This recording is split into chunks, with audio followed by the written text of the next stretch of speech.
Hi, everybody. Welcome to the Night Out Lounge. Yeah, live Friday night. Whoop, whoop, whoop. Friday night, fright night. Ooh, from Central Illinois. No cornfields this year. We're going to be surrounded by bean fields. Whoop, whoop. Yeah, we'll have a good view still. Yeah, that will be nice. Yeah, we do have beans growing in the field, not corn. So the cameras can peek over it. I don't know. I don't know what the children of the corn are going to do this year. I don't think they hang out in the beans. Little people, the beans. Oh, little people. They could be in the Yeah. beans. Yeah, it's their turn.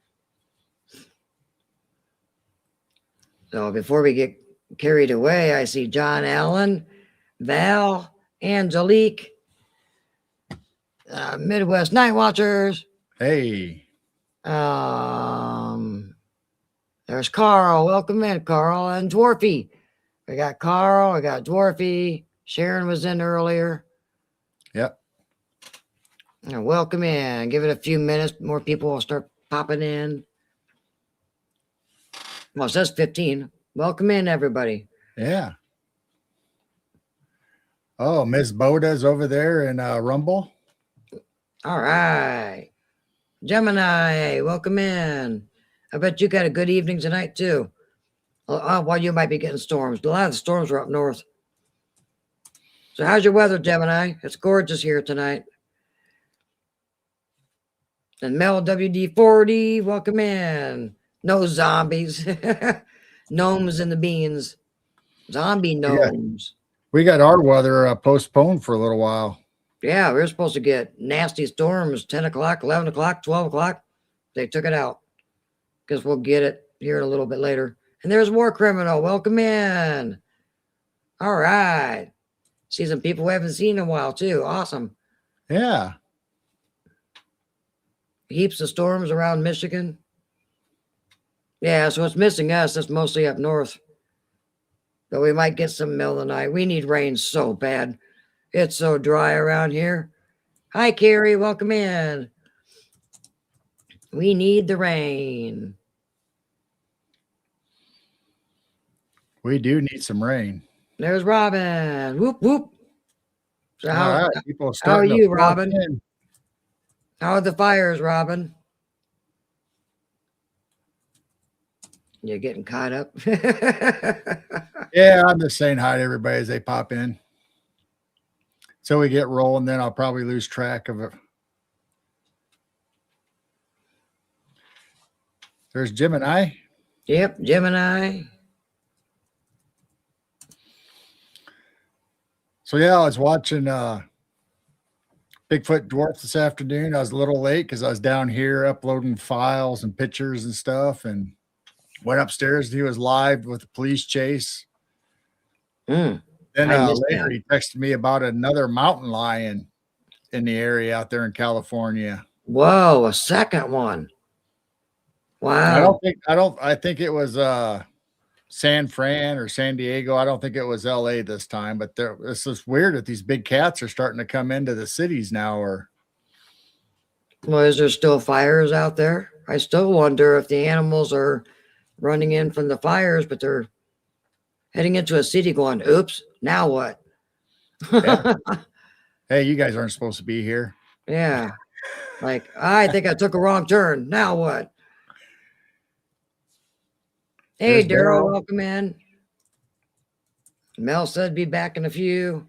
Must be going to get a snack. No immediate brush fires across the street tonight. Well, good. Dwarf has an alarm going. Whoop, whoop, whoop, whoop. I'm not sure what I was doing this afternoon. Must have been busy outside. I missed Dwarf being on. Yeah, I was downloading stuff and uploading stuff, and so I missed a lot this afternoon. I wanted to get it done. Usually I get down here before the show, and it's like I had too much to upload to do it right before the show, so I got down here early. So in case you guys didn't see, you should go check out our last our guest video with Carl SUP, Carl Sup. it was a fantastic show. We did Illinois history and all of Carl's experiences and growing up in Illinois, and it was a fun show. And in case you missed us, we were on Jessica's show, and we did Lake Michigan mermaids and Chicago vampires, and we did lake monsters, and I can't remember what else we covered. Oh, there it is. Sometimes it's hard to pull this up. Oh, Pasadena. Second mountain lion. That's wild. Hey, there's Kas. Welcome in, KAS. Yeah, I don't know. I mean, we always have rumors of big cats coming in, into Illinois, but they don't really necessarily show up. They kind of, so you don't know if it's people just talking about it or bringing it up, or if it's actually really. But here lately in California, I mean, you've actually spotted cats, big cats in their areas, catching them on video and all kinds of stuff. Can you imagine a mom bringing her cubs in and them trying to round them up? She'd be going berserk. Oh, wow. Yeah, we've had reports of like a black cougar once, or a black panther cougar. Weird things up in Lake Thunderbird. Mountain lions, June 5th. Ooh, shelter in place. Yeah. You don't want anybody running around where they shouldn't be if one's out there. Wow. Hey, Lori. And I just got a message pop up. Thank you. Need to check your email after this show. I do? Yeah, she just gifted us Amazon again. Thank you, Lori. Thank you. Yeah, the bubble popped up on my computer. Nice. Yeah, we appreciate it. Where helps feed the outside cats and not the big cats. The normal little kitties. And yeah, we don't have any mountain lions or anything showing up on the cameras yet. Oh my goodness. And Blazer sent us some cat food for the outside animals, so that was nice. Yeah, and Lori's went towards the two new cameras that we've got up that we're greatly enjoying. We're going to stop here for a while. We got enough cameras that I can switch back and forth. So thank you, Lori. I don't know where we'd put another one, or unless it's inside the chicken coop. I think we got pretty much all the areas covered. PNW, welcome in. It's getting harder and harder to run the cables out too, because we always run direct cables to our cameras, so we don't have to use Wi-Fi and have it go out, or in case it's too far out from the house where we want to have a camera at.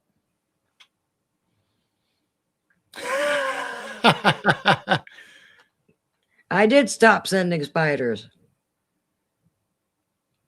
I've been good.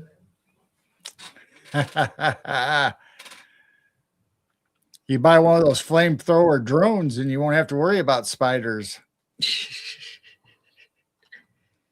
Oh my. All right. How about let's send a bunch of crickets to Lori's house. Maybe she likes maybe she likes crickets.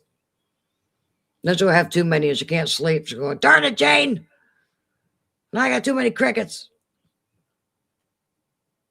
It's better than spiders. Yep. We love you, Lori. So do the spiders. Spiders. Yeah, speaking of spiders, there's a spider web on one of our cameras right now. It's driving me crazy. Oh, yeah, I see it. See, Cindy wants a flamethrower drone. Gary's going to put both you girls in timeout. Yeah, see, spiders are good. They keep insects away. Yeah, I sent them both videos of a flamethrower drone taking out a hornet's nest up in a tree. Oh my gosh. Looks like fun. Yeah, Gary is in trouble. Crickets equal scorpion. Yeah, I don't want scorpions. I'd rather have crickets than scorpions. Nope. Now we're starting to get gnats. There's one right here. Gnats and flies. It's summer. Hey, It is. Jason. And Mel's back. Welcome back. So here's our latest night color that we added. We need to wash Bigfoot. I know, poor Bigfoot. He's got bird poop on him. The birds are starting to poop on our Bigfoot. That's a bug. Yep. So yeah, it's not just skyfish and rods and orbs. Now we definitely have bugs on the cameras. And then the other one is the one showing a cobweb. They There's like to Baja come. Girl. Hey, Baja Girl. Welcome in.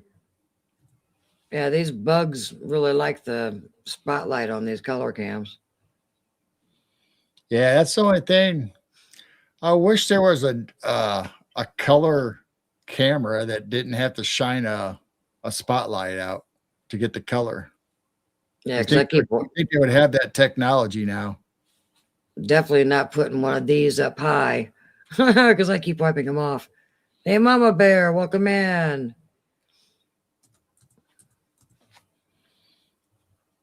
Hope everyone's had a good week. I know our weather's a little bit warm, but it hasn't been too bad.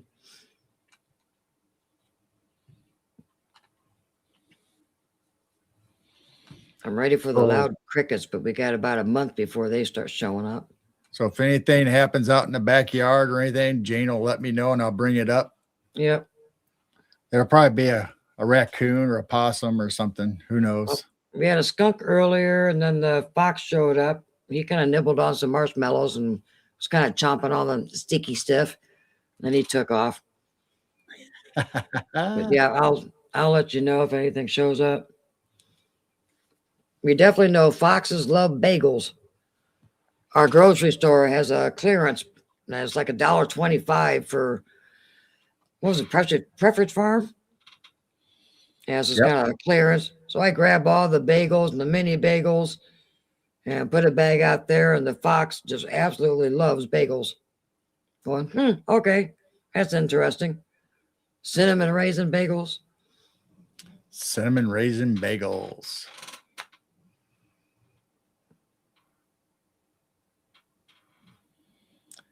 So we got some creepy history to do tonight, and we got I found some weird, interesting facts, if you want to call them facts. You always find weird stuff. Seems like I'm freezing or out of sync. Do you notice? I guess it's all right. Anyway, I got some videos to show, and I got some sky events to talk about, and we just got all kinds of stuff. All right.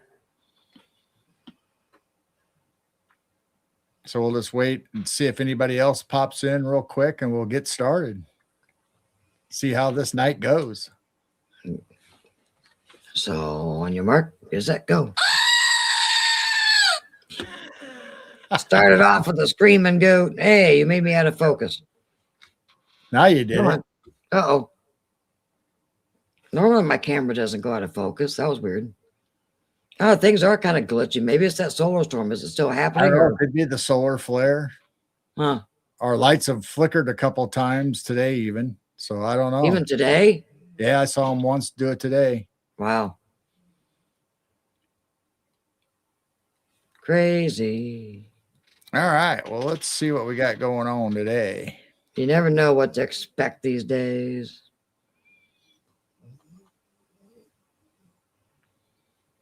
If you hear a weird noise, I do have a dog down next to me snoring away. We have a dog? Oh, we do have a dog? I thought we had a dog. Or maybe this is one of the goats.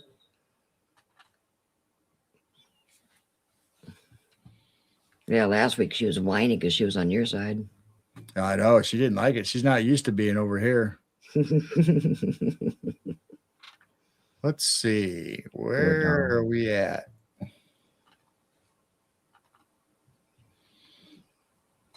If anybody's from the Midwest, you're probably starting to see lightning bugs starting to pop up. They're just now starting. Solar storms is supposed to be intense this weekend. Well, that's usually we don't have our lights flicker and stuff like that. Ooh, that's a creepy one. Yeah, it is. So this is from Creepy Acres again. So today in creepy history, June 1st, 1999. Wow. So this is from Elson, Norway. Arnett Hinge Mulver walks along the Fjord River near Alsund, located on the northwest coast of Norway. Suddenly, he spots something swimming about 200 meters offshore. It appears to be a huge animal about 20 to 30 meters long, which is 81 to 98 feet, and 1.5 meters thick, which would be 5 feet thick. A squarish fin, 40 centimeters high, which is 16 inches, rests on its back. The creature doesn't seem to have any distinct neck, as the girth of its body and its head are too similar. Mulver watches it through the binoculars for 10 minutes before deciding to run home to grab a video camera. He returns accompanied by his son, Pierre from Sula. A creature is now nosing around the carcass of a dead whale floating offshore. Then it begins dragging the dead whale further away from the shore as it begins eating it. Oh, ew. Ew. Arndt's son would describe the massive sea serpent as looking like a huge anaconda. Otherwise, witnesses found it come forward after Mulver's tape is televised. So there we had more people. Once he got his story out, more people came out and said they saw it. Wow. So I don't know. StreamYard will let you make that full screen now or bigger. Hey, Elatro. Man, they're having a flash flood warning in Austin. What? Yeah. Yeah, there's just storms all over the place. Wow. Well, stay safe down there.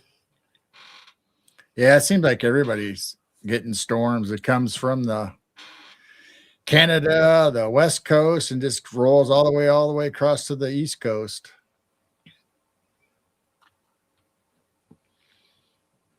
There's Jason Finch. Yep, Jason. Creepy Acres. Ah, Robin said sea serpent like the old maps. Oh, yeah. Yeah, I'm surprised they didn't say it was like Nessie instead of like this anaconda. Of course, they say there's giant anacondas too, so I don't know.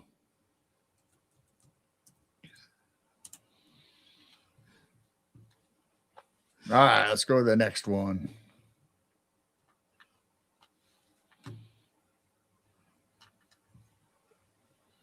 Talking about lions and jaguars and bears. Oh my. Hey, Harold and Christy. She's probably there too. Welcome in. I was watching their show the other day and they were talking about Patty and the film that the Sun and them brought out, right, debunking Patty, and they had a really good. They did it for a couple nights actually. I think I might have missed one, but really good show. There she is. I knew Christy was in there. Hey, Christy.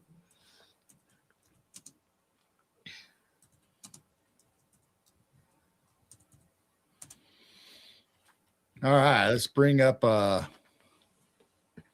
this guy and see what everybody thinks.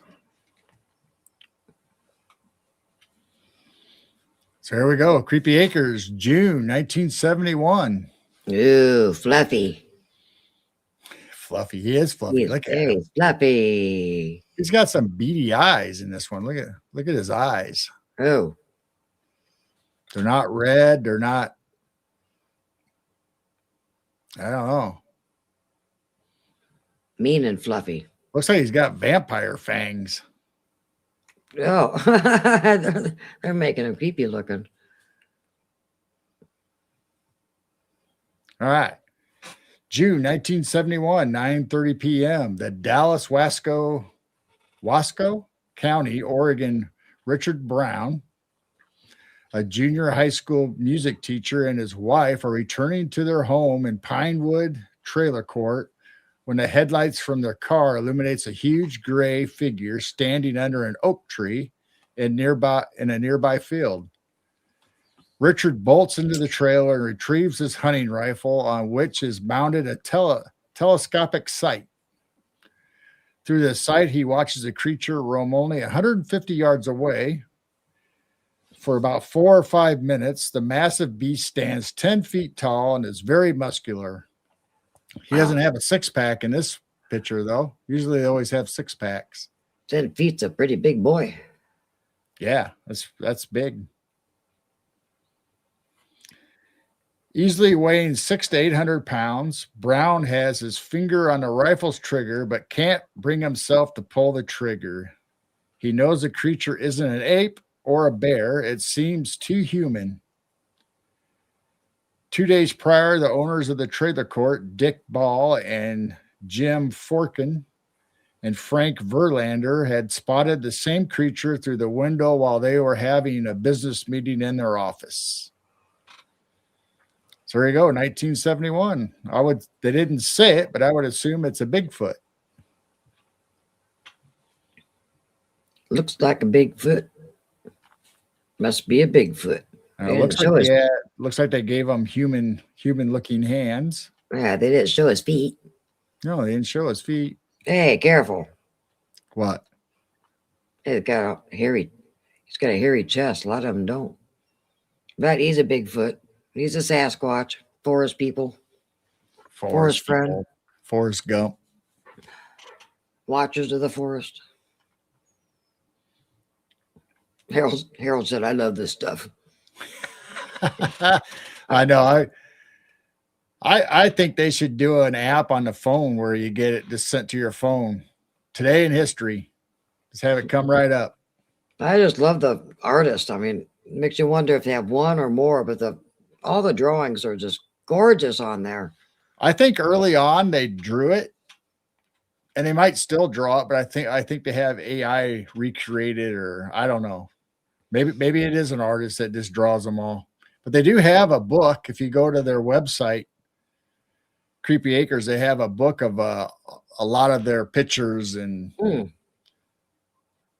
renderings of the cryptids. Thor said it's a trippy name. Trippy. Everything's trippy. Now this one's a little unusual for him. I was kind of surprised. There must be venturing into a new direction. Oh my. So this is June 4th, 1965 from Creepy Acres. Wow, 1965. Somewhere over Hawaii, the United States, first multi-day space flight, Gemini, I think IV is the fourth. Yeah, I think that's 4. Is on its second day of orbiting the Earth. As the capsule passes over Hawaii, astronaut Jim McDivitt glances out the window and spots something bizarre. There's a floating in the vacuum of space. Hanging over the Earth is a beer can shaped object with a long arm protruding from it. Yeah. So he describes it as a beer can with a long arm protruding from it. It's just a flying beer can. Maybe that was Elon Musk's prototype. Yeah, he was flying beer cans first as a kid. A space keg. They could put Anheuser-Busch or Budweiser on the side, or get all kinds of publicity out there.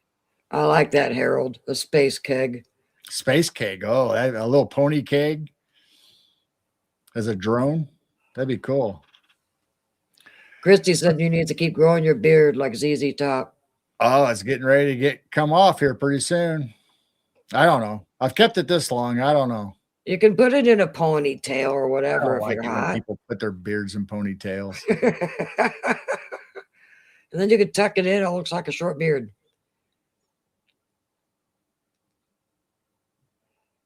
Hi, Manny. Hi, Manny.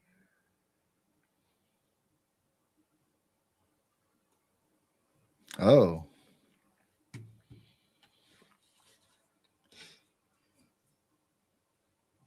Henry Piddington, a British curator in India, was brought two monkeys, people who talked and looked as orangutans, and called by the people Bandar Log, 1858. Wow. Huh. That's interesting. Yeah, a lot of interesting stuff in the 1800s. You know, that does look like a beer can. It does. Let's see. With the arm protruding from it, McDivitt takes a photo of the object but doesn't have time to set the focus or exposure properly, despite the resulting photos being less than ideal, and the fact that Ed White and the other astronauts in the capsule was asleep during McDivitt's sighting. It still becomes one of the most famous UFO sightings by an astronaut in history. I'll have to search and see if I can find originals. See what they actually looked like. They should be out there somewhere. I would think. Unless they scrubbed the internet of them already.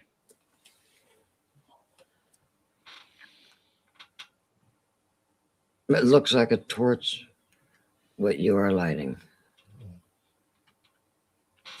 Looks like a what? A torch says it looks like a torch, what you are lighting. Oh, the beer can had the flame coming out of the back. It might have been somebody just had put a bottle rocket and got stuck on the beer can and went flying with the bottle rocket. I'm assuming it had to be pretty big for him to see it outside the window in space, depending on how far away it was from him. Oh, imagine the parties on the space station. Now I saw Harold just brought up the space station. Yeah. I saw today somewhere, and I don't know if it's current. I'm assuming it is, that the space station's on lockdown. They're all in their quarters. Why? Something about a leak, that they have some leaks they have to repair, but it's on the Russian side of the space station. So they have their own little wings of the space station that they stay in. So you have the Russians, the US, and other countries stay. So they're all confined to quarters where they have their oxygen supplies definitely in their sections. So until the Russians or whatever can seal the leak. Harold said it's falling apart. It is. It's old. Now, there's supposed to be like a $1 trillion upgrade where they're going to build new sections and attach it to the space station as they get rid of some of the older sections. So they're going to have, I don't know how they're going to get it up there, or if they're building it on Earth and launching it, or I don't know how they're getting it there, but. Which means our taxes are going up and we're paying for it. That door says, is there timeout rooms in space station? If you are in timeout, you're in timeout, you're in timeout. Yeah.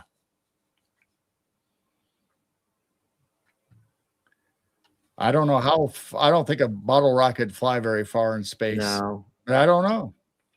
What about it? Then they say that oxygen can't burn, but yet we fly rockets. Maybe it was a homemade rocket.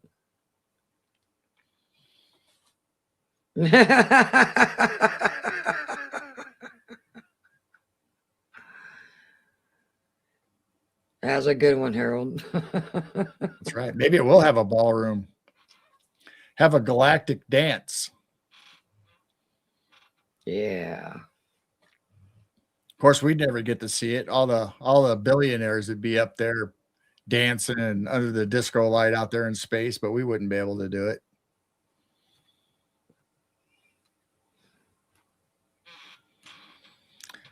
So has anybody checked out the new, well, it's not new now, but it's hasn't been around very long. The Enigma app What's that? where they report all the UFO sightings. Oh.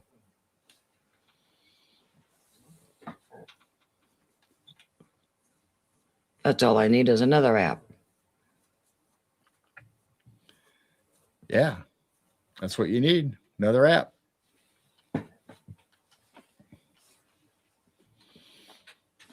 So this, you can get it for your phones and tablets, and but this one I got a version for online. You can go to the website and you can have a globe that you can search. You can zoom in. I'm apped out.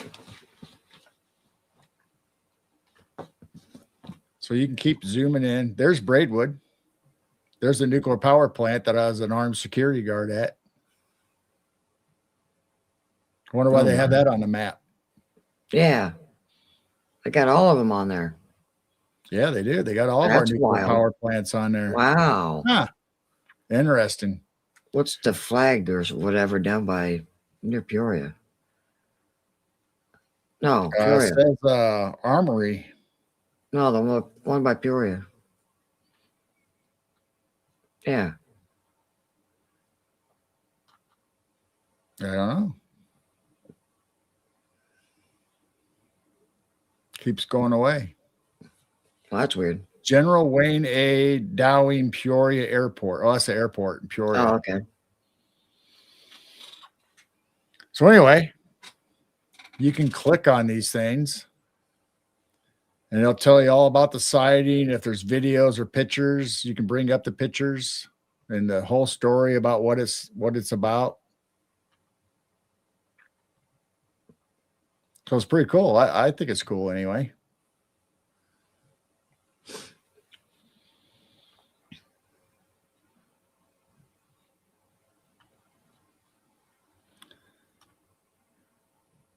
Hey, Patrick, welcome in. So does it tell little stories and stuff like Mothman map and stuff? Well, yeah, it's the interviews or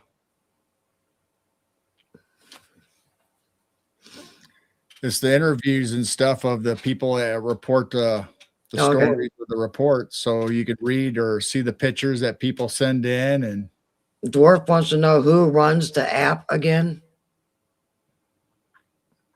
I believe this is Stephen Greer's. Oh. Free app, you got to pay for it. No, it's free. But you can go to wherever these red dots are, whether California, all over, and evidently they got them in the islands or out in the ocean. And I don't know. It's fun to play with. It's interesting. Look at where they don't have any. That's where there's a bunch of sightings. Dum dum dum. Well, we all know they're there. Ew, glitch. The world is glitching out.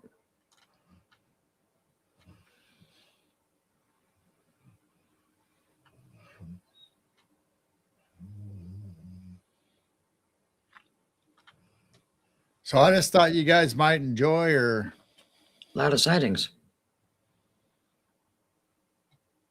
I know I'm seeing more this year. So, I mean, things are increasing up there and they're not low. They're way up there. Hello? I don't know what that was. What was that? What'd you do? Almost sound like a guitar string busted. You're a ping. Sound like something fell off a table on my side. That's what it sounded like.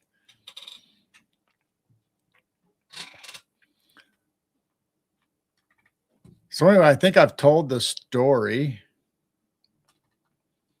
of how I was an armed guard at the nuclear power plant during my younger days.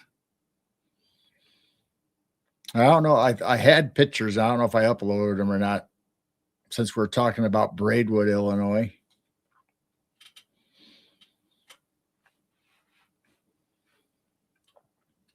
Let me see if I can see any of them.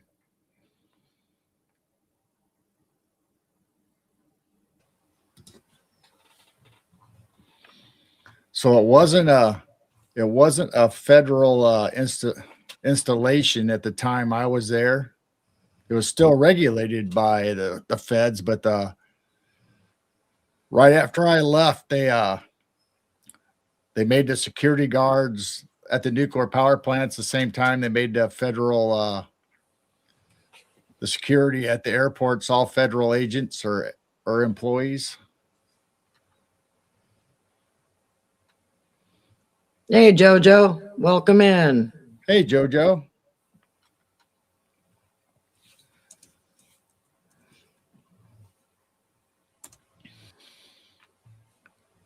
I don't know if I've uploaded those pictures. I thought I did. Dun, dun, dun.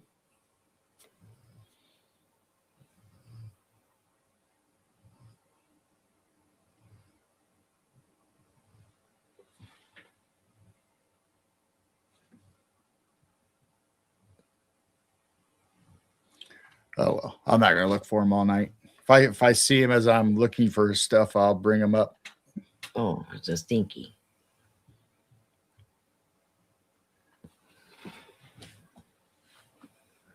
So let's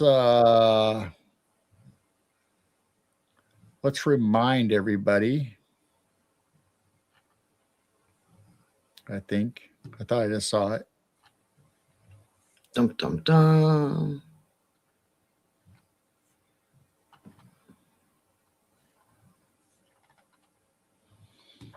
Yeah, journal. This weekend will be an anniversary. We just had Memorial Day. So this weekend will be the 82nd anniversary of D-Day, June 6, 1944. So for all you that have served, and we want to thank you for all you've done. And Tyler, welcome in.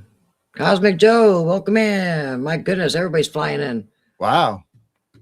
Got Jojo and Cosmic Joe and Tyler. Then another anniversary we got coming up. Let me find right. Wow. Harold said, I witnessed several dogfights way up in the sky with UFOs over the years while sky gazing. Wow. That's cool. Well, last night we were seeing a bunch of things moving around, and I think I was counting around 40 or so things last night.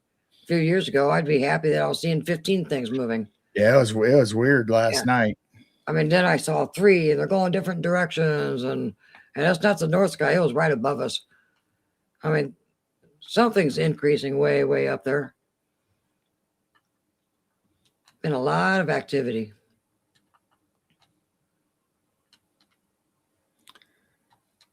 So I think other people probably know this. They might not know the date or anything, but this weekend coming up, I believe Saturday again,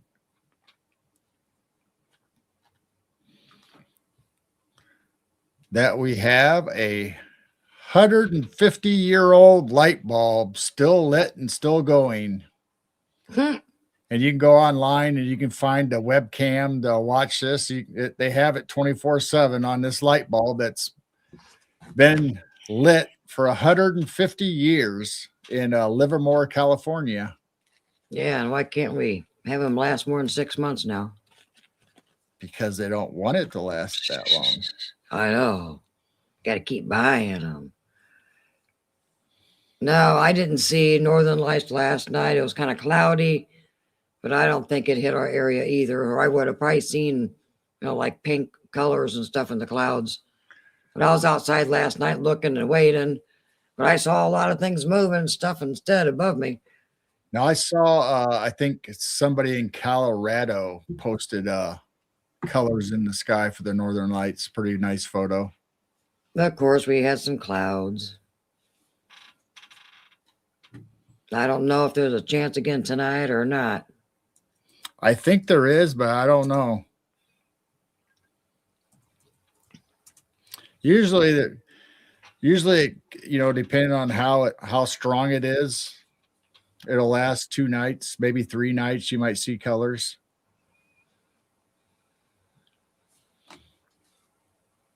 Let's see what else we got. Well, I might as well stay in here as long as I got the weird file opened up. Oh, did you call it the weird file? I did. Hmm. The weird file. So here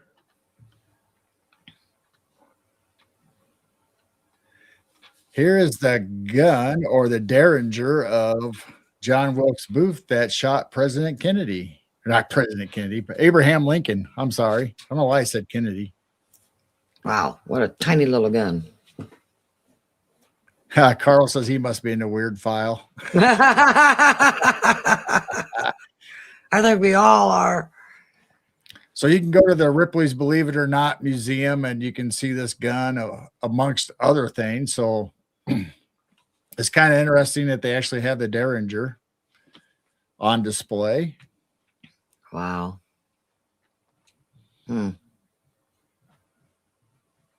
Let's see. What else do we Joe said we all are, Carl.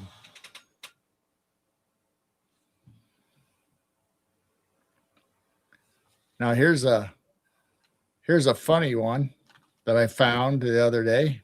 A funny one? Yeah.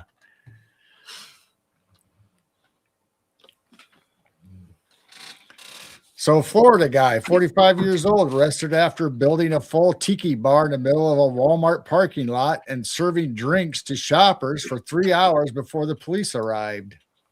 So he actually put up a tiki bar, was serving margaritas or whatever to everybody coming in and out of Walmart. And he did it for 3 hours before he got arrested. Wow. But he made some good money. I can pay his bail. Yeah, probably made enough. The money. Made enough to pay his bail. I wonder if he bought the alcohol in Walmart. Oh, that's hilarious. Wow. Maybe that's going to be a new trend. Maybe. See how long you can get away with putting up certain things. Maybe we'll have a spandex shop out in the Walmart parking lot. Spandex. So I don't have a picture for it, but along the same lines. Ooh, two skunks. I think out in San Diego, California. Now Robin or Dwarf might be able to tell me about this. A guy goes into it was like a Hot Topic, some other kind of store like that, and he stole hundreds of shorts and spandex and all kinds of stuff. And he had hired one of those driverless cars to do it in.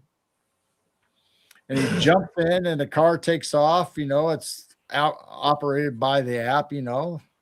You would think the police would be able to find this person right away because all that information's online. You know, they can contact the company and get it.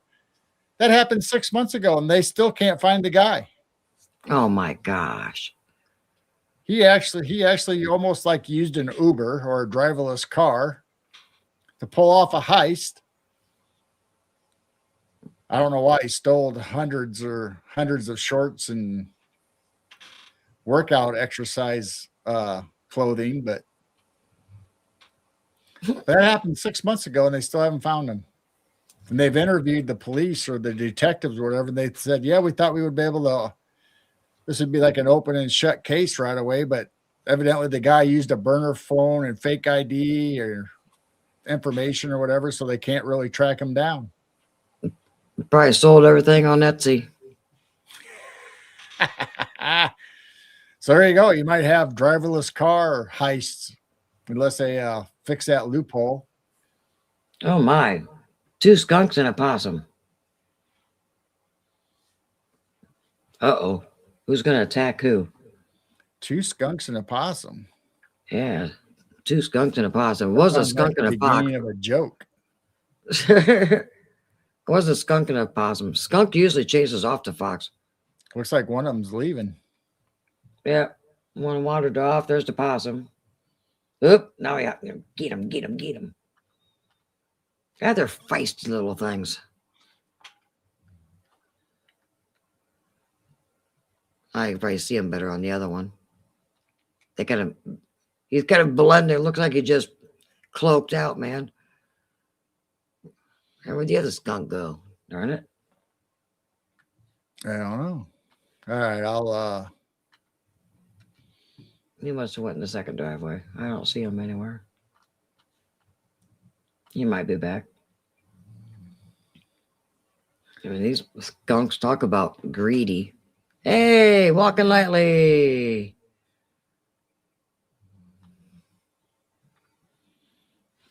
I know what you want to hear. How's that? Little Yeah, you skunk, can see him better. skunk butt. There's the possum. He's still back there waddling around.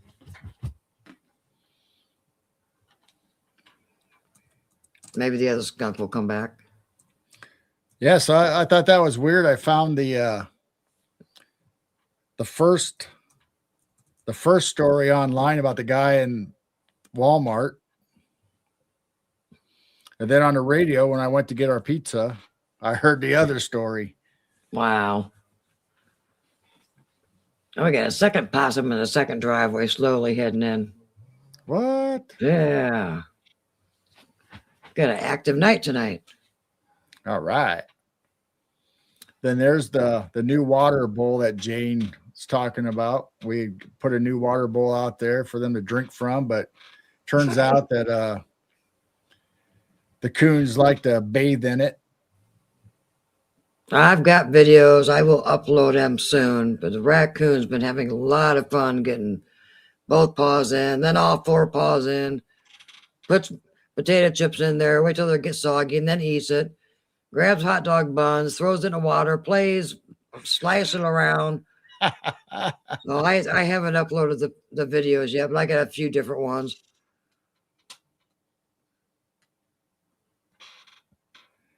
Oh, I just saw eyes. Look at the eyes back there. Yeah, that's the one that I was seeing in the back driveway. I was hoping the coon would show up because they're the ones that like marshmallows. So where's he at? Where's he sneaking around from? Wonder where the other one went. So he was the second one.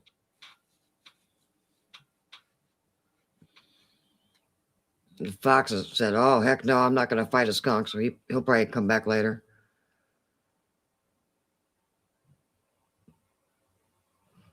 Oh right. my gosh. Carl said I had a skunk curl up and sleep on my chest while I was sleeping on the ground. And I can't pronounce that. Something Canyon in Arizona. Oh my. They just want to snuggle up and stay warm too. Yeah. Needless to say, I stayed still and fell asleep. I bet they're nice and soft. They look real soft. I'm not going to find out either. I mean, you talk about your family, grandma or whatever had a pet skunk or my mom. Yeah, my mom, they found a baby one and never once sprayed them and hung out with the cats and ate cat food. Jojo, we are in Illinois, central Illinois, the state that Chicago's in. Yeah, skunk, usually everybody freaks out and starts yelling and waving their arms. Oh, I see eyes again. I mean, these little skunks. He's still back there behind the bushes. These little skunks. Yeah, it looks like a fox. It looks like it's the fox still. Oh, the possum? Back there poking around. Oh, the possum. But if you don't threaten the skunk, they won't necessarily spray you, and you can literally train them or get them used to you and you used to them. And if that's something you want to do. I mean, oh, here we go.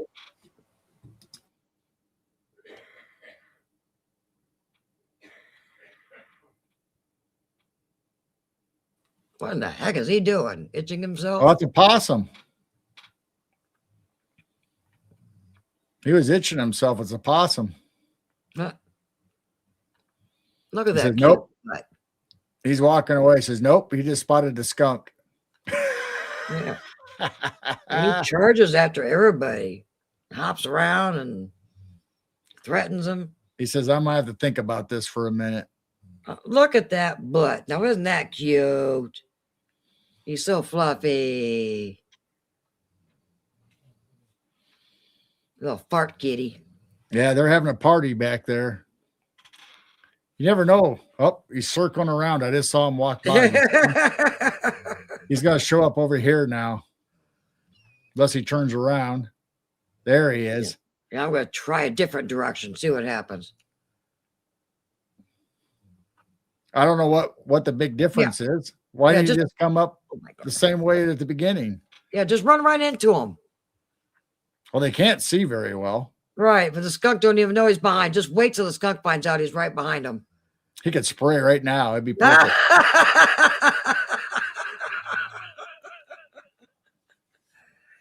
Like, I'll tell you. I'm going to get you. The skunk's getting ready to start hopping around. I'm going to get you. He's actually backing up. Normally he charges after him. He's going to start hopping here pretty soon. Look at his front legs stomping down. Possum's going, ooh, marshmallows. Oh, marshmallows. Yeah, that skunk ain't very happy. Like, dang it. Usually he goes after him. Wow. Yeah, I need a fresh bag of marshmallows now next time we go out.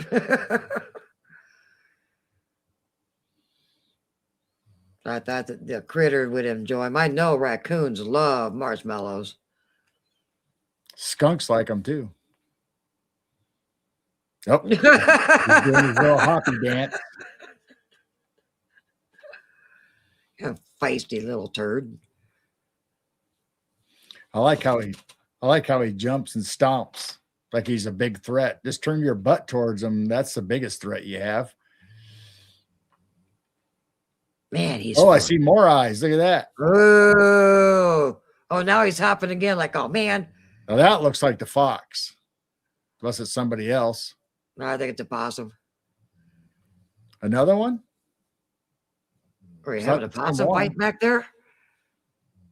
I think are those two possums fighting? No. What is he doing? Oh, he's acting weird. Like, what do I smell?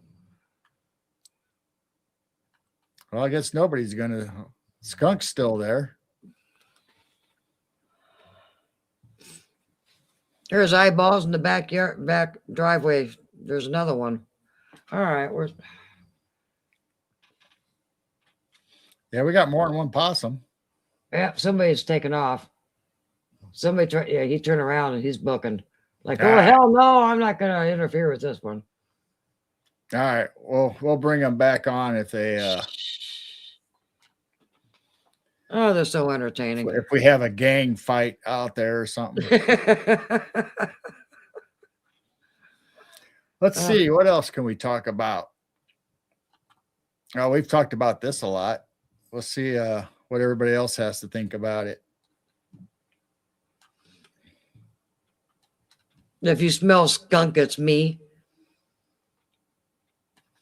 Dwarf. What? Dwarf.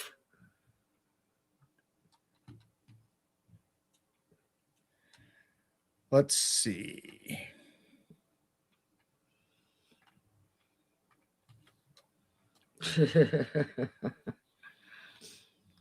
So. Oh. Interesting. How does the pyramids remain aligned with the stars in the sky after 4,500 years? How do they point to the same stars? I know. You know? Because we talk about it all the time. Yeah, because the stars are spinning in a circle and we're not flying through space, or we wouldn't have the same constellations all these years. They're up there in the sky and they're going in a circle I watch the Big Dipper go around every single night, and then they also go around once a year. You know, they slowly go around. So, yep, I'm believing that we're not flying through space, or we wouldn't have the same constellations and stuff. Now I know the Georgia Guidestones had the hole where Polaris was visible through that hole. Never moved. It was always in the middle of that hole until they tore down the Georgia Guidestones. The North Star stays put and everything spins around it.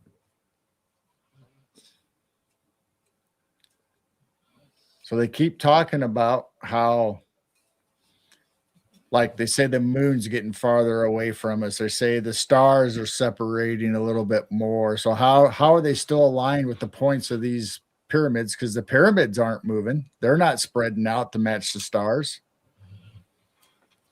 Well, they keep talking about a shift. Well, when I see the North Star in our backyard, it's still in the same spot it has in 22 years. So I don't think there's been a shift or anything yet.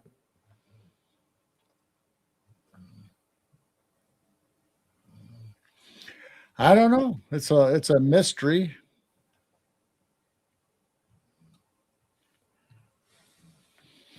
Pretty cool.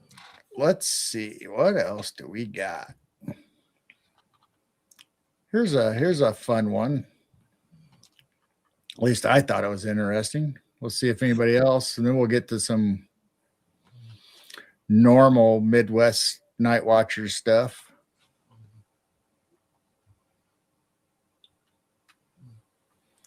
Normal. So have you ever thought about when you're doing your genealogy,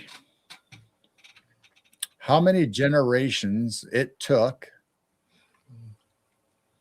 how many people in your family it took to get down to you? Oh. Oh my, Polly. Hi, Polly. Good morning, good morning, good morning. Nice to see ya. So for you to be born, you obviously need 2 parents, 4 grandparents, 8 great-grandparents, 16 third-degree ancestors, 32 fourth-degree, 64 fifth-degree. So you just keep going down the line. Oh my. It says over the past 400 years, a total of 4,094 people needed to meet just so you would exist. Huh. So for each individual that you know or friends, whatever, over the past 400 years, there had to be 4,094 people needed for them to be born or to exist. Because you had to go through all the generations of people meeting and marrying and having kids, and all the way down to your grandparents, to your parents, for you to exist. I never really thought about it that way. I mean, usually we go back to great grandparents, great great grandparents. But I never really thought about putting a number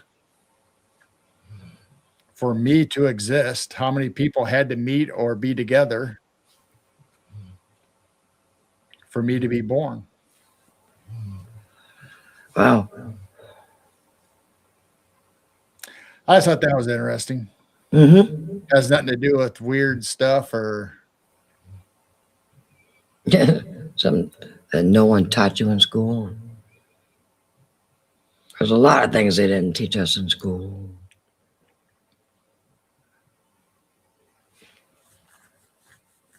Wow, everybody left.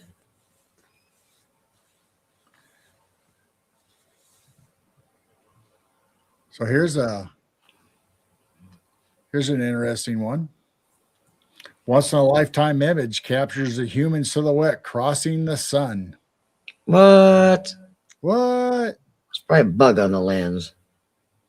No, it's actually a picture of a human. It looks like Sasquatch. Well, it could be. Except a photographer was taking a picture of a skydiver. And it happened, his focal point happened to be right in front of the sun. And so it looks like a silhouette of a person on the sun or flying in front of the sun. Oh, that's crazy. So that's actually a skydiver.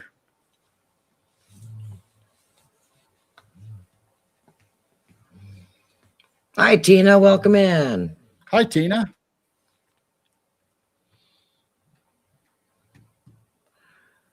That's There you wild. go. Man on the, you always hear about the man on the moon. So now we got man on the sun, or at least in front of the sun.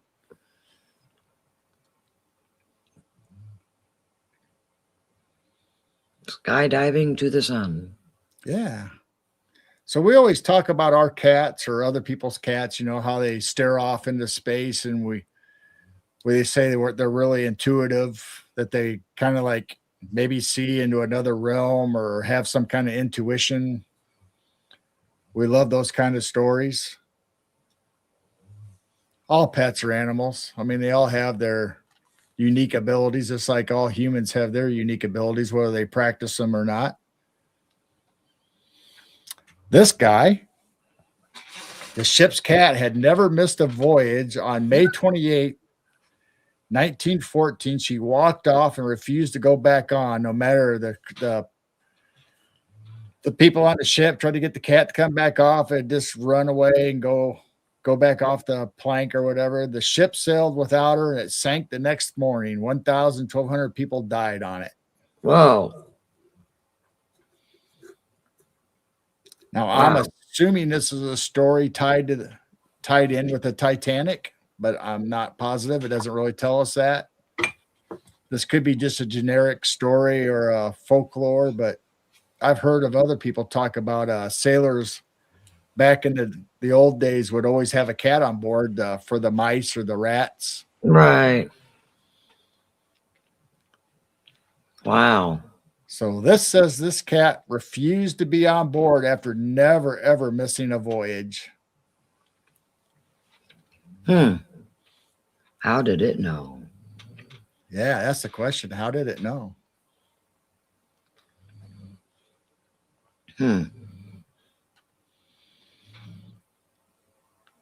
Let's see. Where should we go next? I don't know. Dum, dum, dum. Here's a did you know? And a lot of people might know it, but some people might not. I've known it for quite a while. I've heard stories and read up on it. Claudette and Coley. My goodness. Coley and Claudette. Hi, Coley. Hi, Claudette. So, at the start of World War I, the leaders of England, Germany, and Russia were all grandsons of Queen Victoria. What? England, Germany, and Russia. World War I were all grandsons of the Queen of England. Wow. And I had another picture, but I didn't get it uploaded, that it even goes farther than these three. There's other countries that were related to the Queen that had their rulers. I think there's 8 of them. Got to stay with the bloodline. The three main ones, England, Germany, and Russia in World War I, were all the grandsons of Queen Victoria. So it makes you wonder, were they really mad at each other and had a war? Or was it all planned, and how to take wealth away from? They're all related to each other. Yeah. So did they share the wealth? Was it a fake war? Was it I mean, they obviously it was a real war, but was it a planned war? Since they were all 3 grandsons and related.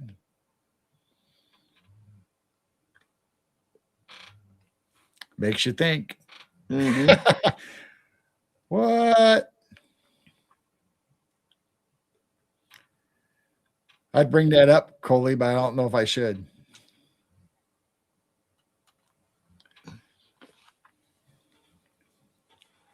Say what?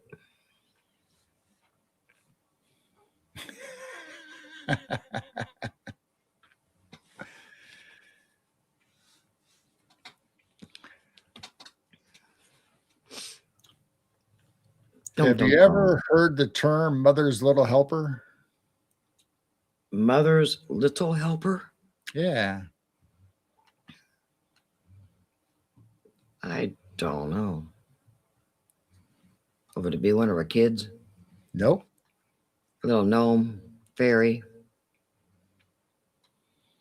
Little gnome, little fairy. Hey, Trey's Dojo, welcome in.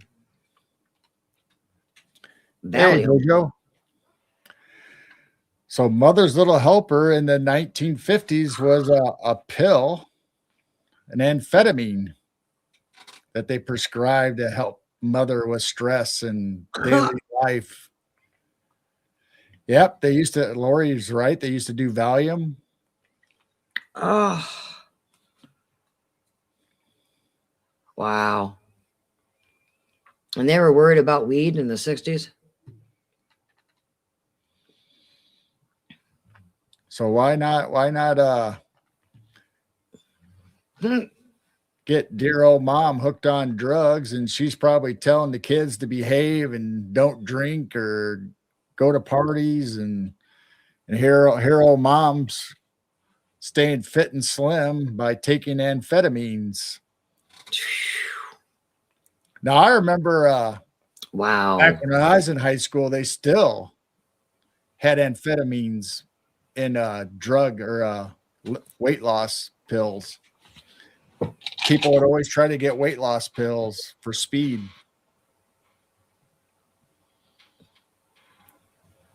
The Stepford Wives. Yep, your moms and grandmas were stoned back in the day. Yeah. So they're sitting there telling you to behave, and they're popping pills, and of course they probably didn't know it. They probably just knew it helped them deal with stress or it made them feel better. Or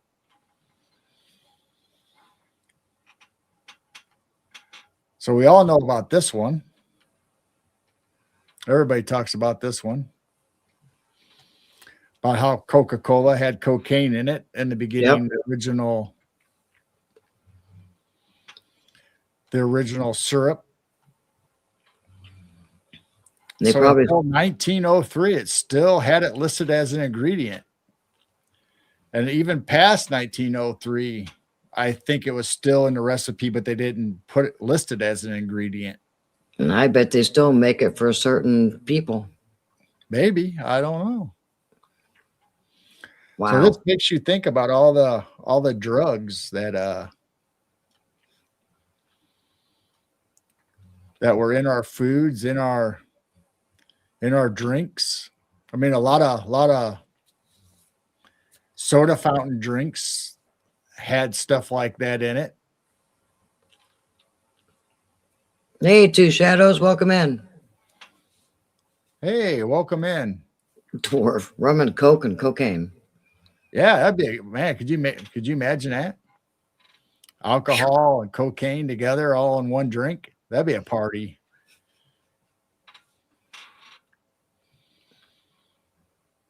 So let's see, what's the next one? Let's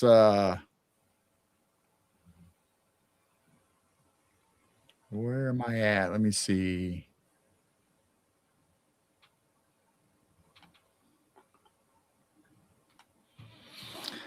So in your cosmetics.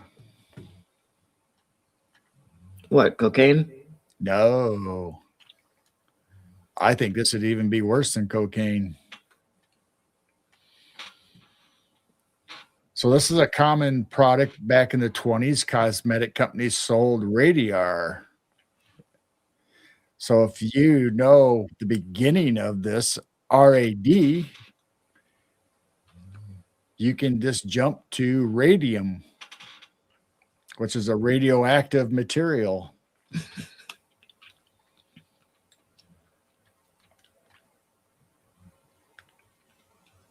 Wow. So you ever heard the term radiant beauty? That somebody's a radiant, is this radiant? Yeah, radiant beauty. That's where this comes from. That they had radium. Wow. The radioactive material that we have in nuclear power plants. in their makeup, for their face creams, for their makeup. I'm glowing. You're glowing. That's right. You're radiant. So we've talked about it on shows before about the radium girls. We had a West Clocks plant here in LaSalle, Illinois, LaSalle, Peru, Illinois. And my aunt worked there, by the way. But in the 20s and 30s, they had their radium girls. You'll find a documentary on PBS. If Carl was in here, he'd probably be able to tell you. But they used radium paint to the girls would paint the dial, the numbers and the marks on the clock with this radium paint, and it glowed. And the companies told them that it was all safe. Don't worry about it. So they were painting their eyelids and painting their teeth. So in the dark, their teeth would glow. So the girls would go out, the flapper girls would go out party, and they'd have radium painted on their teeth. And oh my gosh. After years and years of doing this, their bodies got riddled with cancer. Their bones looked like a Swiss cheese, where they had holes and stuff in their bones. I mean, they all got weak and frail. Wow. So to this day, that section of the West Clocks factory is paved over. It's a parking lot, and they have farmers markets there. But a lot of people have taken Geiger counters to the parking lot, and Geiger counter still detects radiation coming up through the asphalt. So evidently they just buried this stuff. They didn't dispose of it. They just buried it and covered it up. Gee, imagine that. So if you want to look beautiful, add a little nuclear material to your face cream at night, or mascara, or... Well, if you really want to glow, why don't you just grab a lightning bug and smear it all over your face? We used to do that as kids. I remember seeing kids that would put it on their teeth, so their teeth would glow that yellow, green. Poor lightning bugs. Yeah, poor lightning bugs. It was kind of neat though when they hit the windows of the cars, you'd see it glow at night. Let's see. Where are we going to go after this? Oh, how about this one? Growing up as a kid or an adult, you might get a cough. How about the good old Bayer Company giving you a heroin in your cough medicine for your nagging cough? Oh my gosh. You don't have to go down to the street corner or your local dealer. You just go buy some cough syrup that has heroin in it. Well, years ago, we found that cannabis tincture also that was medicine. Huh. So in 1898, the pharmaceutical company Bayer marketed heroin as safe.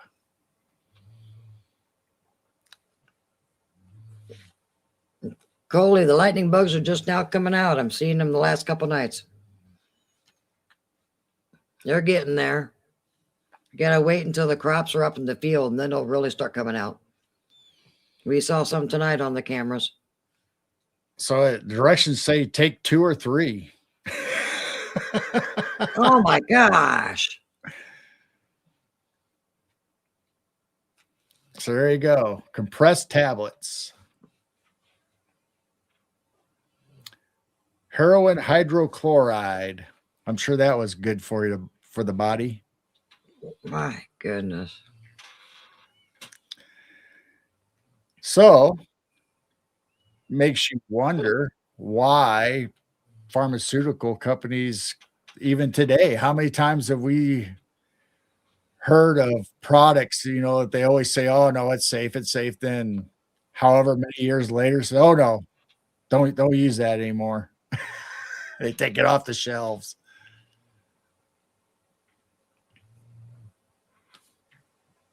That's bizarre.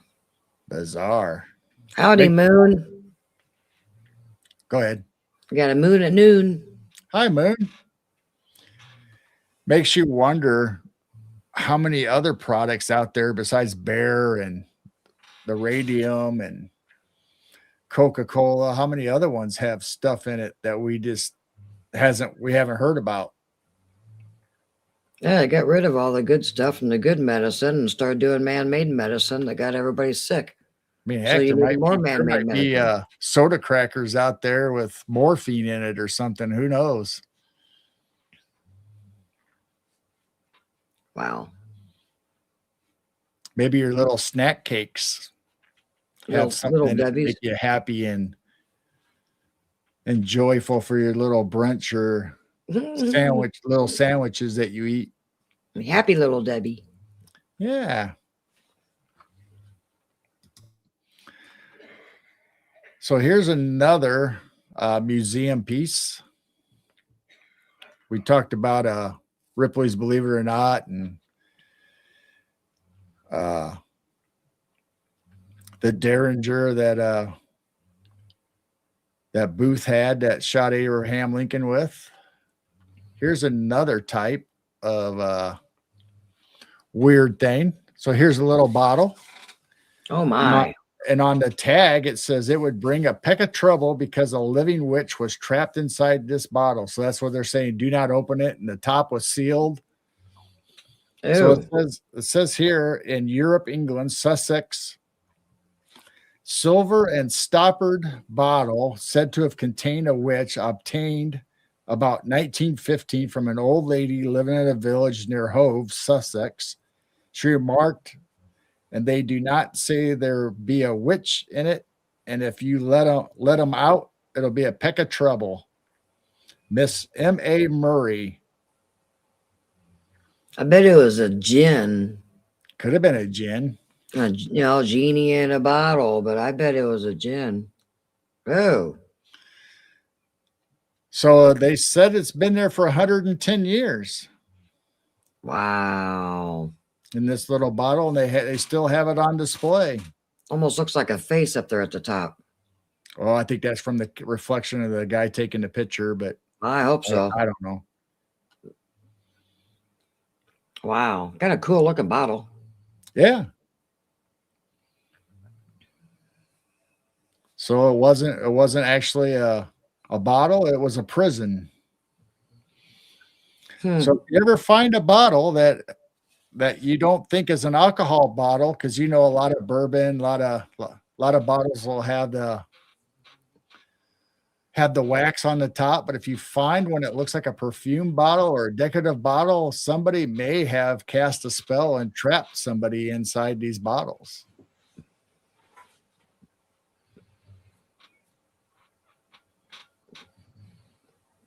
That's creepy. Latro.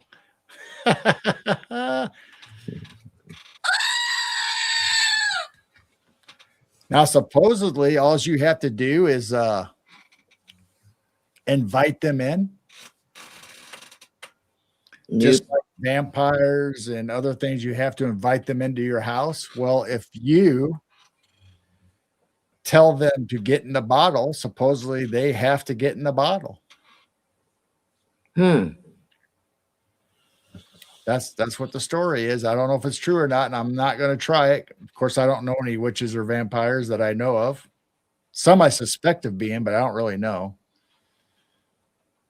Spirits in the spirits. I wonder if our I'm not going to say, but I wonder if they'd act a little off if you say, "Hey, will you get in this bottle for me?" I would like you to get in this bottle.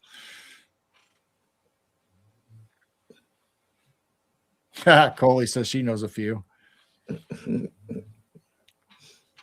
So it'd be interesting. Just get a bottle and put it out in front of them. And hey, do you think you can get in this bottle?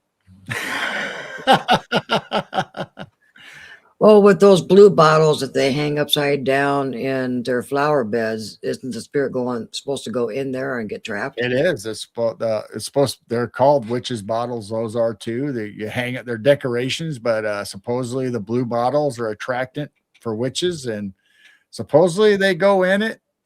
It's supposed to be like if they're coming for you or coming to your house, they get inquisitive and they go in the bottle and they're supposed to be trapped in there and they can't get out, or it confuses them. Just like it's like in the olden days. We did a show, or I did a show. I don't think you were there. I think it was just me, about witches' windows, witches' stairs, where you make them crooked. 13 steps on the stairs, and they're off kilt. They're not quite right. They're crooked. They lead to nowhere. Just like the Winchester house, all the doorways and stairs that will lead to nowhere. It's supposed to confuse spirits.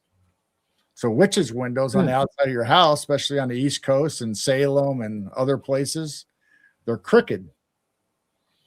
So if a witch is on a broomstick or flying in, the window's off kilter and it throws them off. They don't know how to enter your house, supposedly. Is that why you find weird, strange staircases out in the middle of the woods? Harold says he's not wasting his jack. Well, you wait till you drink it all and you keep the bottle. But there's an old, if you look it up, there's an old movie, black and white movie from, I think, the 40s, that talk about this exact same thing. These spirits were trapped inside this bottle. Then later on, they're released, but then they have to go back inside the bottle. So once again, is that disclosure? Is that soft disclosure from the movies telling you that witches or spirits have to go in the bottle if you ask them to, or you can trap them in a bottle? Yeah, I dream of Jeannie. I dream of Jeannie. Absolutely. They made her look like she was a really good genie, but they're not. So Jeannie was a djinn, evidently, huh? Yep, Jeannie was a djinn. I dream of djinn. I dream of djinn. I dream of Jeannie with the light brown hair. Let's see. I think that's all I have for the weird files. Oh, weird files. Oh no, I got one more. Oh boy. So we've talked about this several times, and other people bring it up quite a bit. Quantum entanglement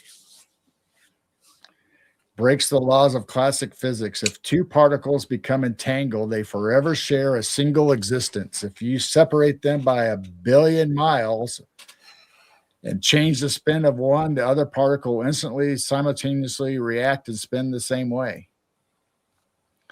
So Albert Einstein hated this because it didn't go along with his formula, calling it spooky action at a distance.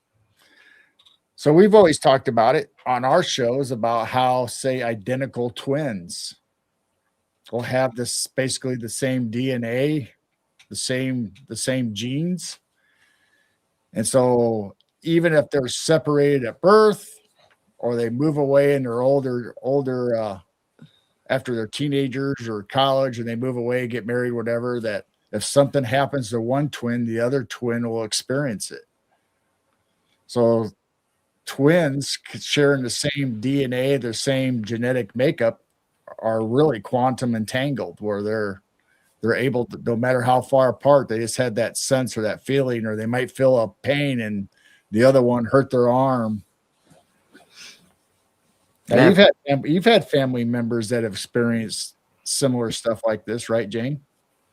That sense something was going to happen to the other one? Yeah. Well, they actually, what do you call that? Almost like a vision before it happens, or saw something happen. I still can't think of the word though. Darn it. So anyway, there was a study on twins, and it's.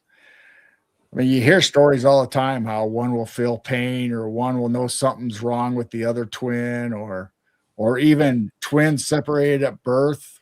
You know how they'll be identical, or they'll look alike. They'll marry sometimes people with the same first name. They'll have two boys and a girl. The other one will have two boys and a girl. I mean, there's just so many in common things. It's all quantum entanglement, Yeah, premonition.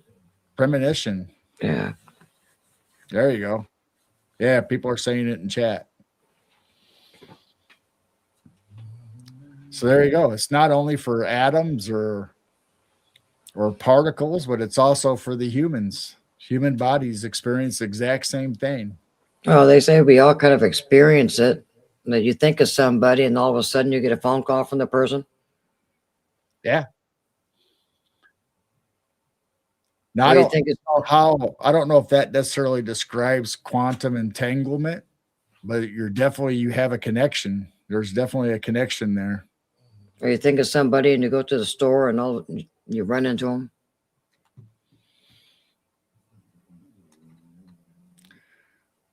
Well, let's see. How about this one? How about the strange noises are coming back? Michigan's in the last week or so have experienced strange noises. Are they squeaks, shofars, or what? Yeah, this is like the machinery, the squeaks, the weird rumblings.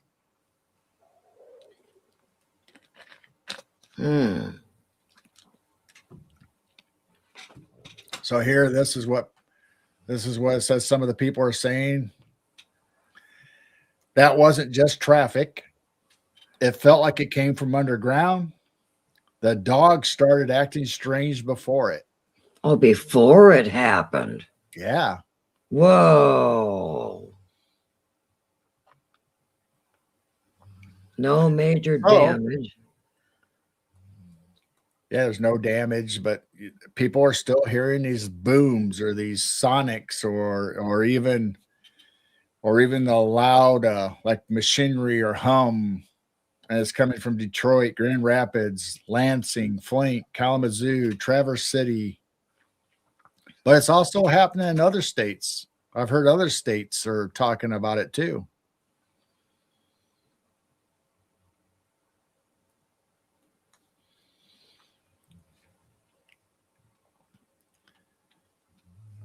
So it's been a while since people have been reporting the strange noises. That's been happening on and off for quite a few years. Yeah. So now all of a sudden they're back. So let's see where we go. Lori's the United States version of Stern cranking up. For the elites in the underground tunnels trying to escape. Well, I have a picture of that too. Or like I call them, deletes. So the weird sounds coming out of Michigan the last week or so. Is it coinciding with the fireballs in the last 7 days that's happening in Michigan? We've had more fireballs. I thought those stopped. Oh no. This is June 1st was this happened right there in Michigan. Wisconsin, over Michigan and Wisconsin. People in Ohio, Indiana.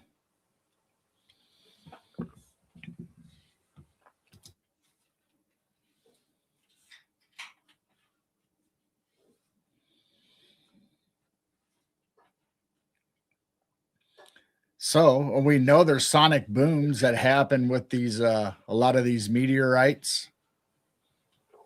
Well, actually, I said that wrong. Meteors, they're sonic booms, and in order to be a meteorite, it has to hit Earth.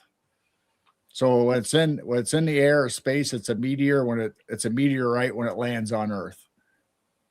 So I might have said the terms wrong.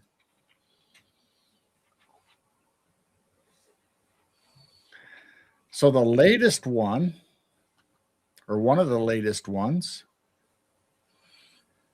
happened in Connecticut. So here's a couple pictures that I've found online of people taking pictures from either from their cameras or their security cameras. So look at that. Look how bright green that is. Wow.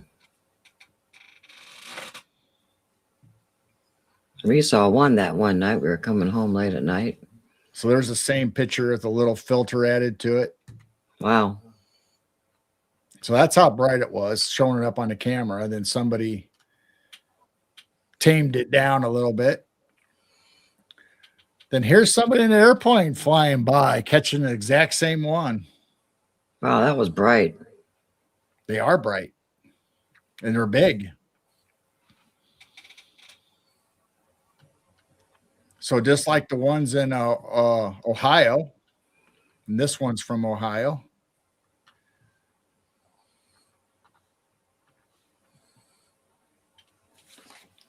So this is like a Wow. 6-pound meteorite that happened during the Ohio fireballs.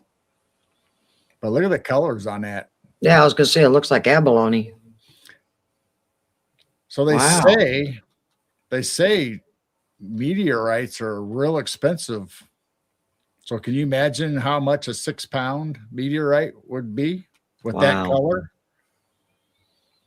Don't touch it. Oh yeah. That guy's probably going to turn into something. Something's gonna hatch and come out of it. It's an egg. And then we can say they're here. They're here. So this originally they said it's 6 pounds. It's like I think 8 inches across at its longest point. It said that the original one possibly was like 7 tons before it got disintegrated coming through our atmosphere. It's a Nephilim egg. Oh, it's a Nephilim egg. Good night, Moon. Maybe it's a pod from the body snatchers. Good night, Moon. Sleep about asteroids. Oh, see you later, Moon. Thanks for coming. Yeah, that was pretty. Yeah, so we got that all going on still. We got fireballs, meteorites. We got sonic booms. We got strange noises coming out of Michigan and other states. So it's like a cycle. It's like it's starting up again. Did they take a break and now they're back to in the underground tunnels working again, or what's going on? I don't know. Nothing surprises me these days. It doesn't. Yeah. No matter what the GOV tells you, it's always the opposite. Remember that, folks. Don't start believing them. And when they say this or that, they've never told us the truth. Here's a new cryptid. Not new, but I have not heard of it. So I thought I would share it with everybody. The squonk. Oh, America's most melancholy cryptid. Discover the tales of Pennsylvania's weeping forest creature, a unique cryptid that captures hearts with its melancholic charm. So he's sad. He's always, that's why you hear babies crying in the woods. How can you not love that guy? Don't get him wet. Oh, is he a gremlin? How can you not love this guy? Oh my gosh. Well, it depends on if he has sharp little teethies. Yeah, I don't know what he does to you. I know. He is kind of cute. But I guess it's Pennsylvania the squonk. SQUONK. So it's not a squatch, it's a squonk. Yeah, do not feed after midnight. Yeah. I probably shouldn't eat after midnight. Do not give it weed. Don't give it weed. Oh, Daryl going too. Good night, Daryl. Good night, Daryl.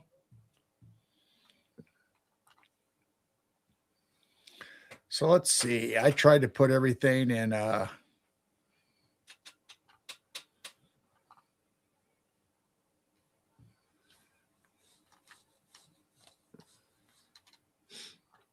folders so I'd be able to find stuff better.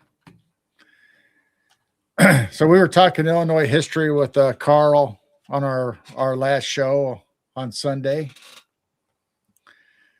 And I found this the other day. Oh. It's the frontier in the Revolutionary War, 1780 to 1783.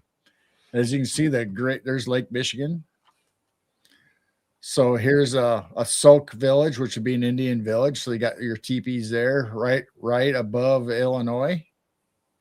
Part of Illinois, maybe Wisconsin. There's Kaskaskia. There's Cahokia, St. Louis. So here it's showing, here's Delaware towns. Here's a Fort Henry. Here's some more teepees, little villages. I just thought this was a really interesting map for the time period. I don't think I've ever seen one in this time period before, especially it shows Illinois. And all these lines are showing the route that the men took. So there's the route that Hess took in 1780, the route that Byrd took in 1780, Ferguson, Caldwell, McGee, over mountain men. So you have like frontier men that went in 1780 on the ones with the X's on it.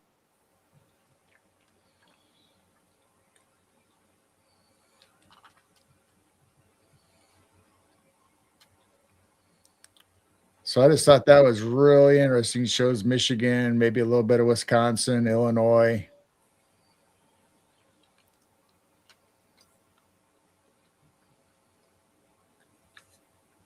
Very interesting to me. I'll have to look at it some more.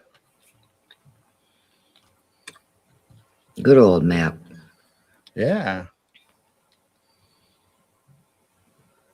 Let's see.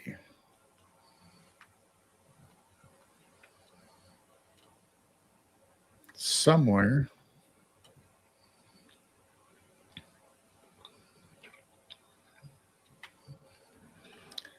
We were talking about alcohol earlier.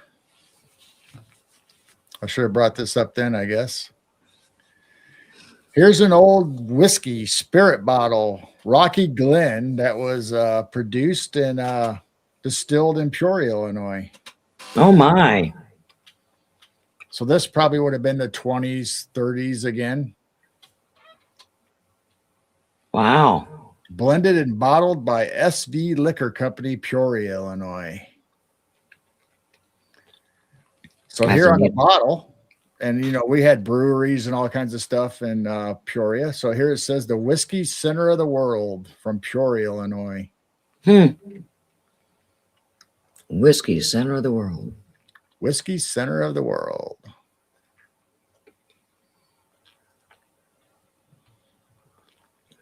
So I thought that was interesting for us, maybe not everybody else.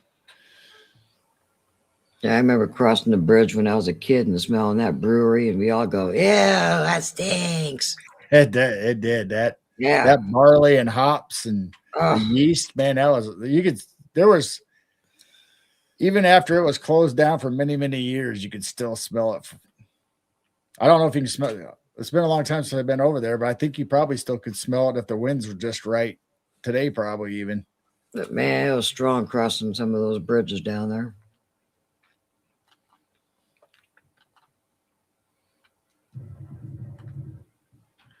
Oh, I need to play this one. All right. Totally says Illinois was always open until 3:30 a.m. Oh, yeah, like 4 o'clock. Some of them would only close down for a little bit and then open right back up.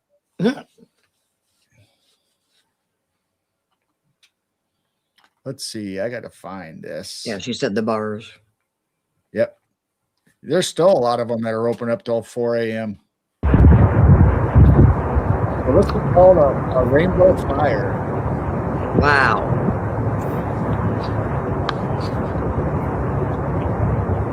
Wow. So somebody caught this on their phone on video. That's pretty. Yeah, isn't it? I've seen colors in clouds, but I've never seen anything like this. The UFO caught on fire.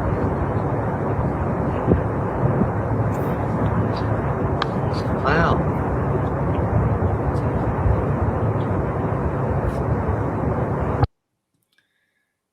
So a lot of people, when I found this video, a lot of people in the comments were saying that almost looked like a wing, the edge of a wing. Mm.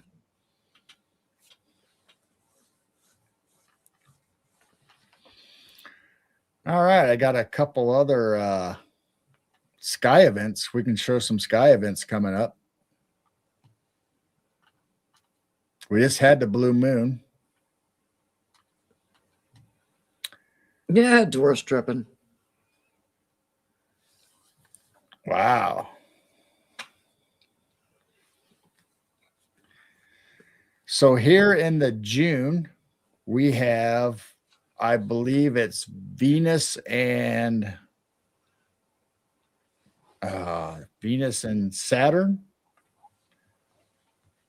That on June 9th are going to be right next to each other, conjunction.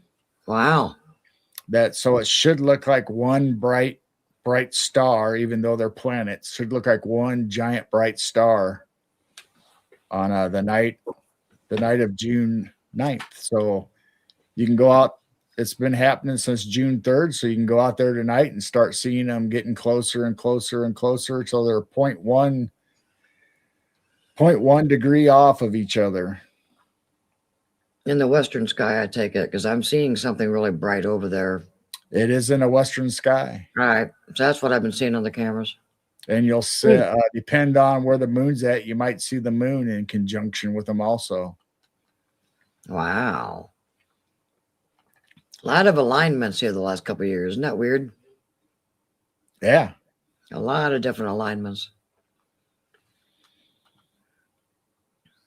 So let's see. We just had the blue moon.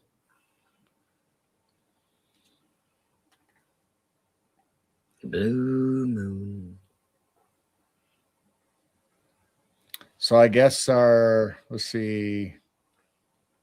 We had the buck moon coming up in August. What's June and July?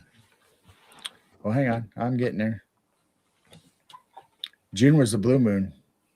Or no, not June. Yeah. There has to be one in June, because May had the two. May had the two moons. So June must be towards the end of the month.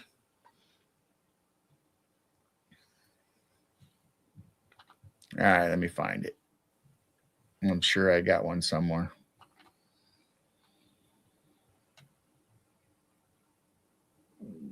All right, let's go with this one. I think this one looks pretty good. So you got blue moon May 31st, which we just had. August, we're going to have a lunar eclipse. Oh, June is strawberry moon. June 29th, strawberry moon. July 29th, the buck moon. August will be the sturgeon moon. September, obviously, the harvest moon. October for hunting seasons, the hunter's moon. The beaver moon's in November. December is the cold moon, which will be the coldest, supposed to be the coldest day of the year.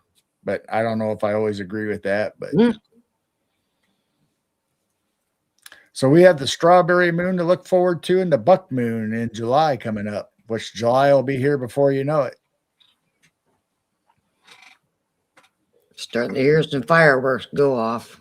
All right, fireworks. People are taking trips to Wisconsin or Indiana, coming home. Well, if you want to talk about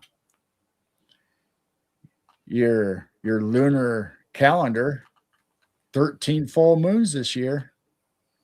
Mm-hmm.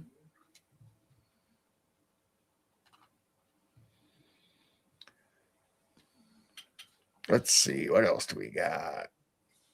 Now, I don't know how accurate this is, but I've been hearing a lot about it lately. About 14 days of darkness because the moon in the eclipse, and Never so heard that. supposedly starting, it says set your alarm for June 15th. The moon vanishes completely. What? Well, it'll be either an eclipse, or you know how the moon shows during the day and not at night. So you'll not only will you have an eclipse where it's dark, but then you'll have the moon in rotation where it'll be out during the day or on the other side of the world, and it won't be on our side for a while. So I'll have to check this out. I don't know how accurate this is, but I do have so right now it says your Milky Way countdown. Oh. Full moon. Then it starts getting darker and darker. Goes all the way through the phases. Then the 16th start. So it says starting the 15th. So really the 16th, you'll have 0% illumination. Well, don't we every month? That's why I said there's a lot of times where we'll be out there filming or saying how nice and bright the stars are because the moon ain't out. Right. Because I thought there was a couple days of total darkness and then the new moon starts. Jessica. Hi, Jessica. So I have a couple videos to go along with this. You can tell it's summer. Jessica's up late. All right. Well, kids are out of school, so don't have to get up early unless you want to. Parents get to stay up and sleep in. All right, so I'm gonna play this video. It's supposedly showing the moon phase.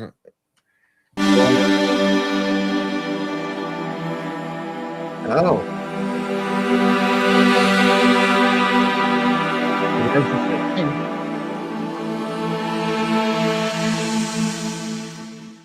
So they're counting. I think they're counting when it starts to have the shadow go over it as the 14 days, and it goes the opposite way where it starts bringing the light back. So I think they're counting it as the 14 days from the beginning to the end. Wow, that's weird.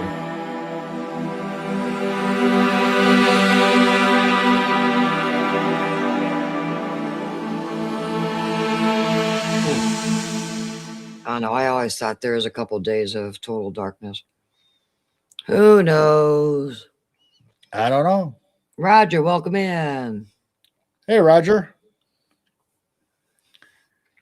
Dum dum dum. Dun, dun, dun. So now I got another one that we always talk about how the moon sometimes doesn't look right, or the face is off. The face is off, or when the moon has the shadow or going through its phases, you know, that once in a while it looks like it's off kilter. So I have a little video of how the moon is compared depending on where on Earth you are watching it from. But sometimes I think our moon, the sliver isn't in the right place. I think I've seen it out of place on our moon when it should be in another part of the world.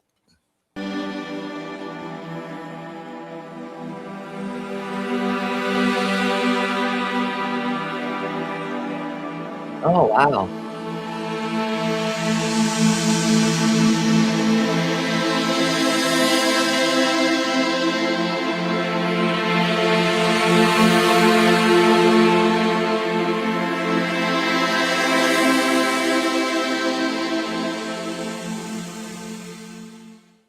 So obviously Sydney and Brazil in the southern hemisphere are showing it coming from a different angle and coming down low, and New York City is coming from how we would most likely see it, and Hong Kong's different. But sometimes I think our sliver of the moon is showing like some of these other places. Hmm.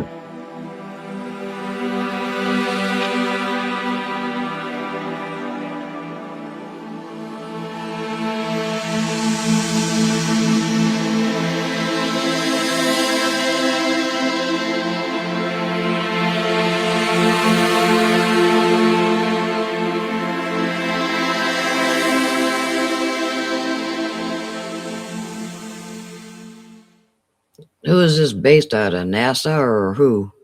Do you know? Yeah, what was it? Let me look it up. Lunar Delight is the Facebook group or the website. Lunar Delight. So these last two videos of the moon's phases is from Lunar Delight. Welcome in, Amy. Hi, Amy. So we always talk about the moon and different stuff like that. I thought that was pretty cool. Let's see. What else do we got? Dun, dun, dun. Oh, I found another new map.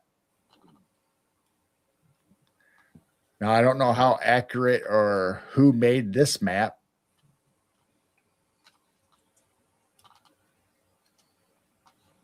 So we'll see what everybody thinks about it. Oh, Harold's phone died. Harold's phone died. Should we pray over it? We can bring it back to life. We can raise it from the dead.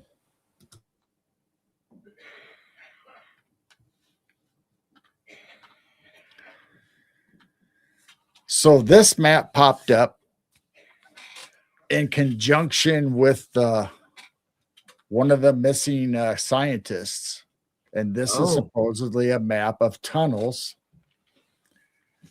from the West Coast going towards the Midwest. And it might be a little hard to see. I'll have to sharpen this up sometime or try to get a better, but it has subterranean bases on here. My. It has tube shuttles, underground nuclear test sites, uranium mining, nuclear weapons facility. So obviously we've seen those maps on that other map, had some of the nuclear sites.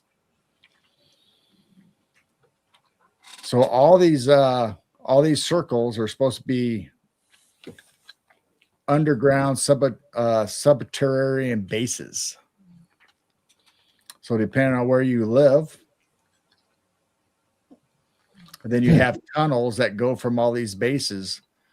And we had brought that up on one of Jessica's shows, that you have all these military bases. You have all these subterranean tunnels and bases, military domes underneath the ground. Well, you can't think that they're not all connected somehow. These bases on ground, below ground, underground tunnels.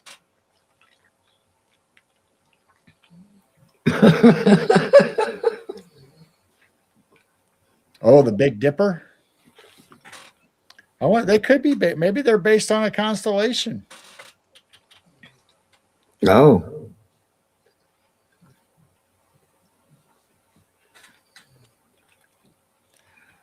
So depending on where you live, especially out west, this is supposedly a document that one of these scientists or disclosure people put together, showing where these bases and these tunnels are and how they're connected. There hasn't been anybody new, right? I have not seen anybody new.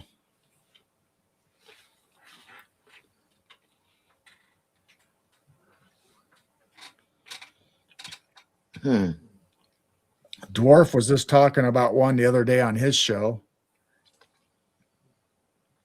Melissa Colias, whatever. I can't think of what her name was. Yeah, because I one of them I think was hiking out in California and Yeah, so disappeared. she was missing. She ended up coming Mhm. up missing.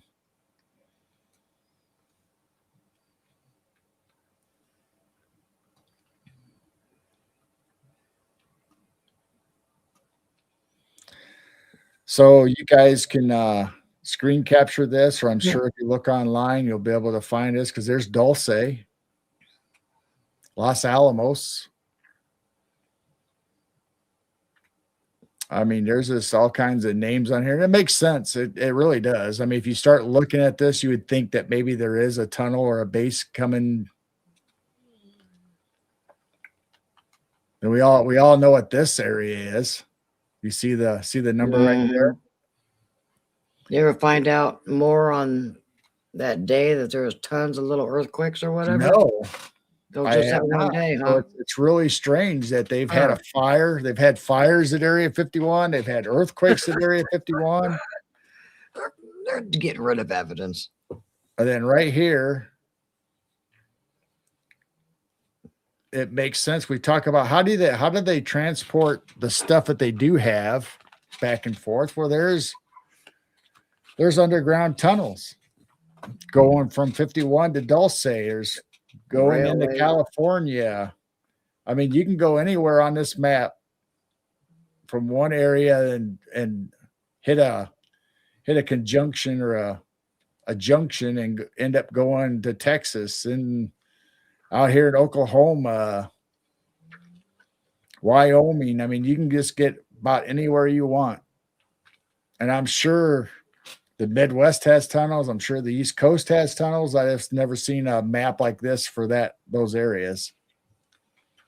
I think there's tunnels throughout the There you whole go. Bigfoot area. dwarf. This said Melissa Cassius. I think I'm saying it right. Was recently found in an area that had already been searched. Now all of a sudden they found her in an area that had already been combed over. And Wow. so there you go. I like this map. This is a cool map. Might have to do some more looking into it. Mm-hmm. Maybe I can find the other sections of the map that go with this, because I'm sure it stretches out across the Midwest and into the East Coast.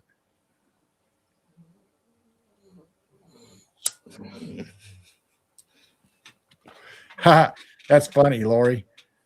I thought the same thing as soon as I said it. Conjunction, junction. What? Hi, Monica. Welcome in. Hi, Monica. Conjunction.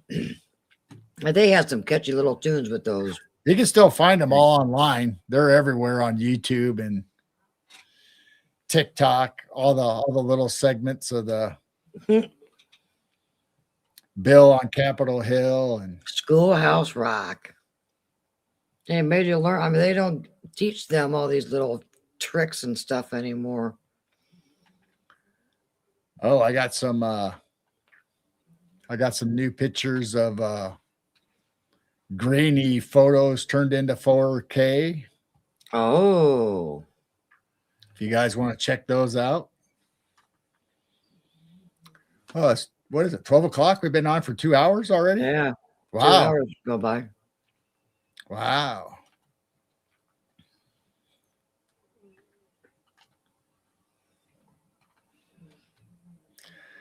So here's the picture we showed last week, and we always show on a bunch of shows when we talk about religious paintings and UFOs. So we talked about this a little bit last week, but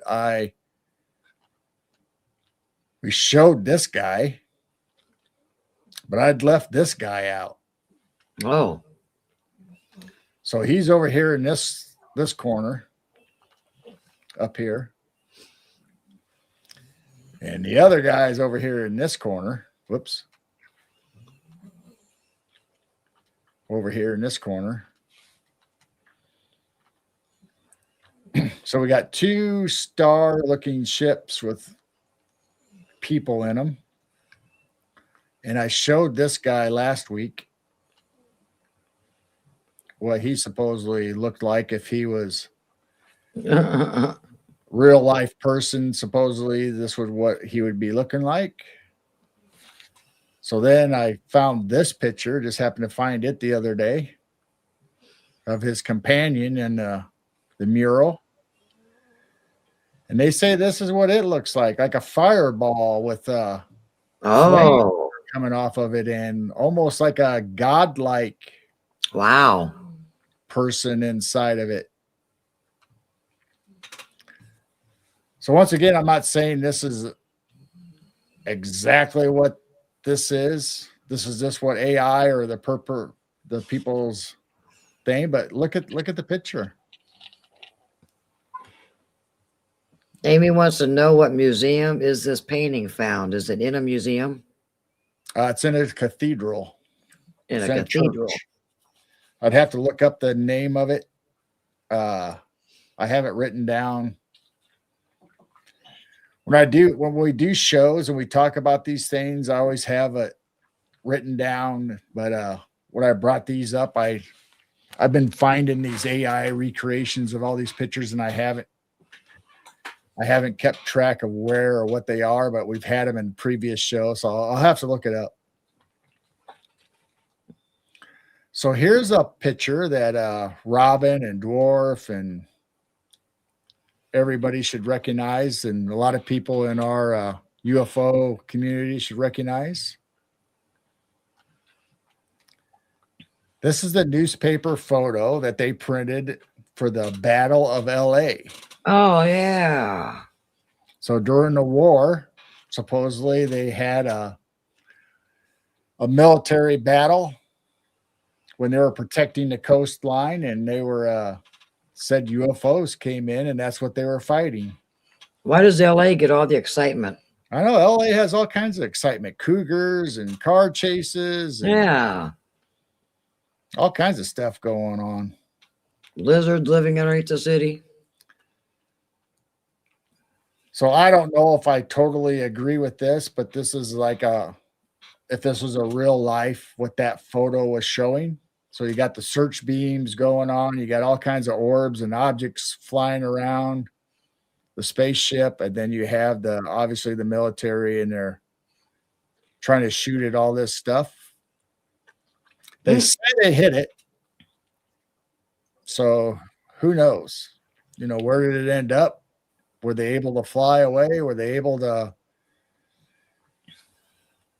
transport out somehow and come back? And was it the one that's found in Roswell or near Roswell?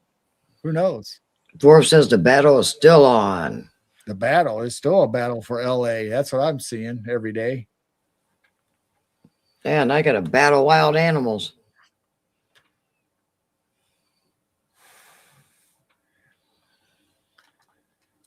So everybody should know this picture.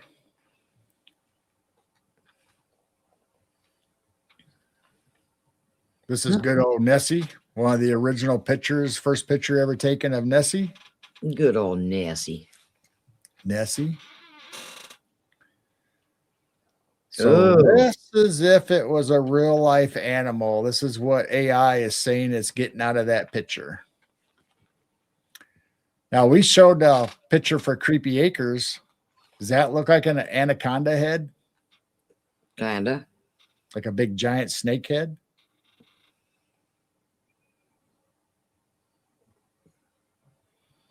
Good old Nessie. Yeah, good old Nessie. Yeah, how did they Hi, know? Muriel, if I didn't say hi to you earlier. Hi, Meryl. Yeah, now good. Now, I don't know.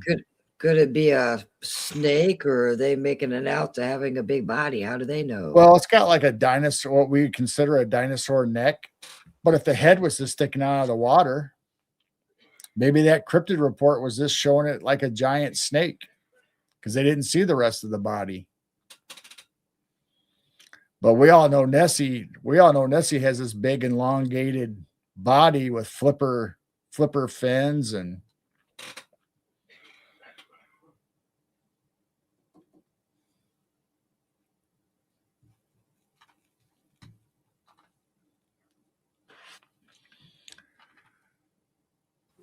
then when we've talked about UFOs with Jessica, and I think we brought this up with Bryce on Esoteric Atlanta.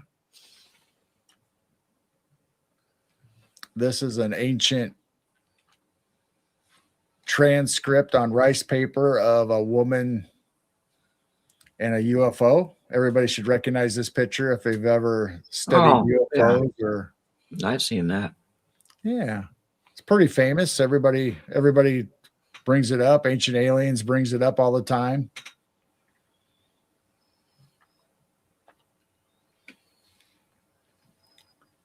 So this is what they say it looks like if it was real life.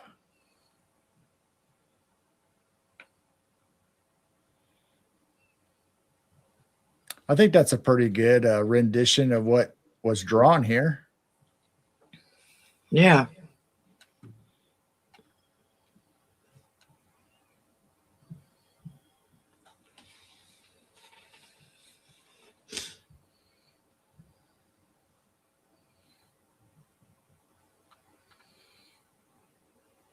Pretty good.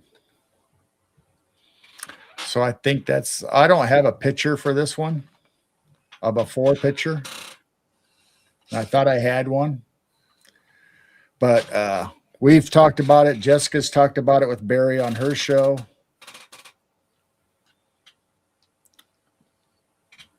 So this is the AI or the 4K resolution of the star-shaped UFO that people are showing, and I think it was in the government disclosure, the recent ones where they showed a grainy video of a star-looking shaped thing.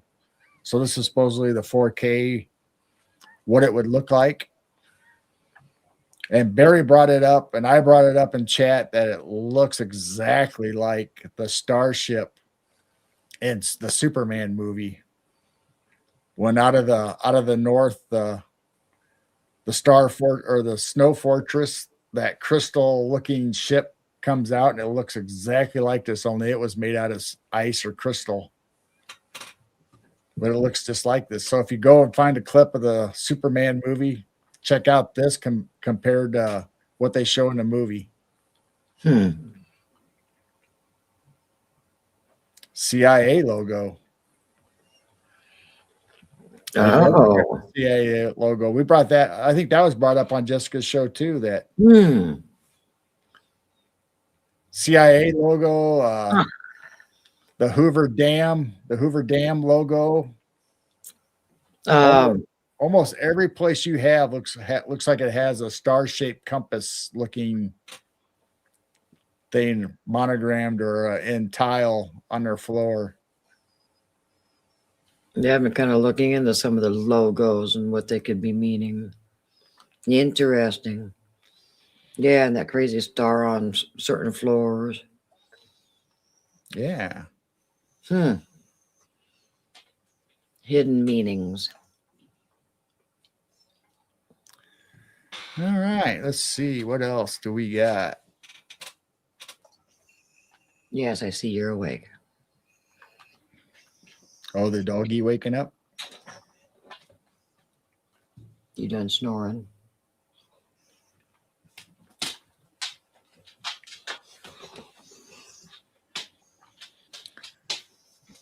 So last week we talked about the dime novel. The what? The dime novel of the wolf demon. Yeah. So I made up a slide for our show of a color, if it would be a current recreation of the old print of the dime novel, The Wolf Demon. So I think it did. I think did a pretty good job on what the picture originally showed.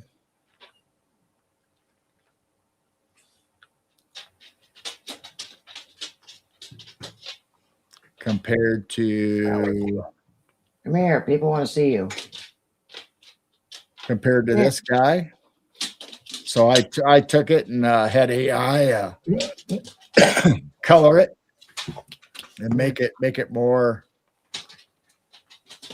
appealing to us. You're not jumping up here. Come here. So this was from the 1800s, this dime novel, and it's the Wolf Demon, and there's the prologue.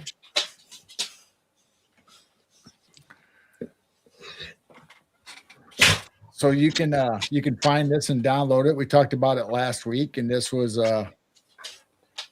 recorded in the Library of Congress in the year 1870.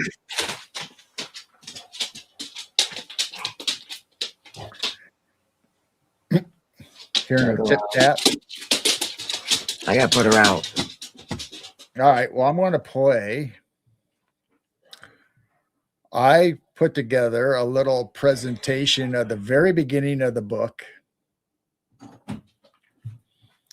So I thought maybe instead of me reading it, maybe you guys would like to listen to it for a show. I didn't do the whole book yet. I just did a little snippet of the prologue. So you guys will have to let me know what you think of it. Let's see. I got to find it now.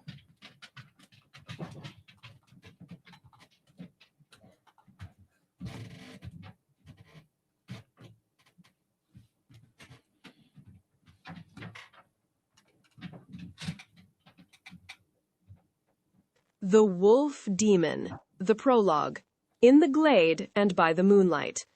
The great round moon looked down in a flood of silver light upon the virgin forest by the banks of the Scioto, the beautiful river which winds through the richest and fairest valley in all the wide western land, the great corn valley of the Shawnee tribe, those red warriors who, in their excursions across the Ohio, the La Belle River of the early French adventurers, had given to the plains and valleys of Kentucky the name of the Dark and Bloody Land. The treetops were green and silver, but under the spreading branches, sable was the gloom. The strange, odd noises of the night broke the forest stillness. One hears all noises in the night, even in a civilized land. How much more wondrous, then, are the wild, free cries of the inhabitants of the great greenwood, untrammeled by the restraining hand of man. The tree winds surged with a mournful sound through the branches of the wood. A ring around the moon told the coming storm. Dark masses of clouds dashed across the sky, ever and anon veiling in the mistress of the night, as though some unquiet spirit was envious of the pale moonbeams, and wished to cover with its mantle the earth and cloak an evil deed. A frightened deer came dashing through the aisles of the forest, a noble buck with branching horns that told of many a year spent under the greenwood tree. Across a little open glade, whereon the moonbeams fell, kissing the earth as though they loved it, dashed the deer, and then, entering again the dark recesses of the forest, the brown coat of the wood prince was lost in the inky gloom. Then, in the trail of the buck, guided by the noise of the rustling branches, came a dark form. As the form stole, with noiseless tread, across the moonlit glade, it displayed the person of an Indian warrior, a red brave, decked out in deerskin garb, stained with the pigments of the earth in many colors, and fringed in fanciful fashion.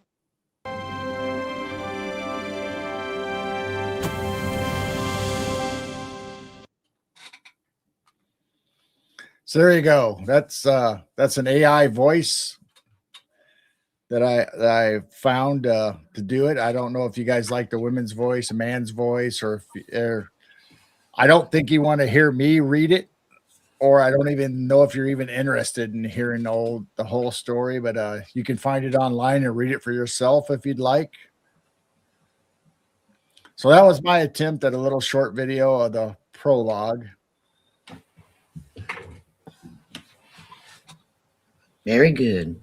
But there's close to like 200 pages though. So I figured if I'm going to do it, I'll probably break it down into little segments like that.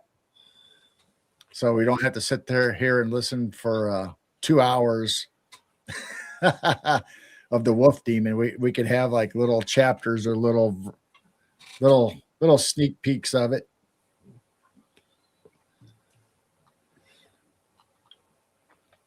Dum dum dum. Dun, dun, dun.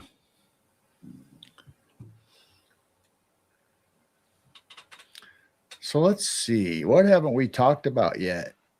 Oh, last week we talked about I don't know how we got on this subject. I'm assuming we got on it because of spandex and cougars and Playboy tanning stickers. Oh yeah, we were talking about Playboy bunny tanning stickers back in the old days. I found this is a real sticker.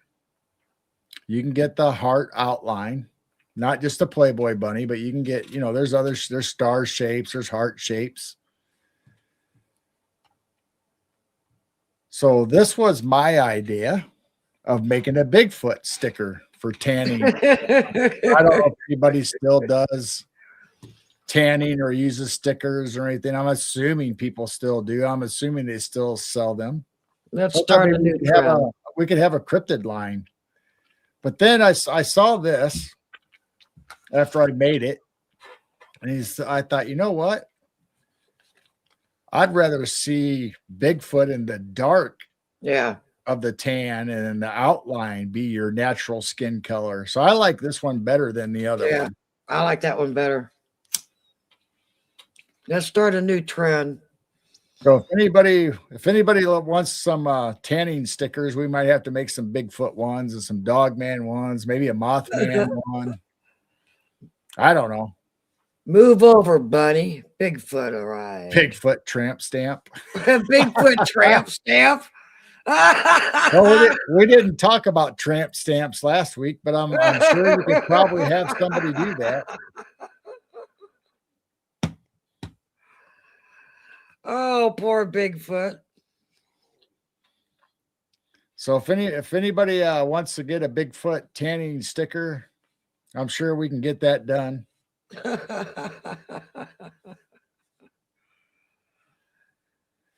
Oh. Coley, do you have a tattoo? I bet she does.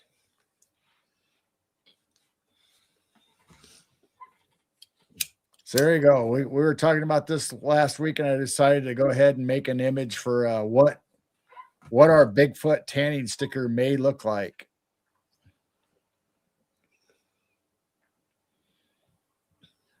You'd be the target of the woods.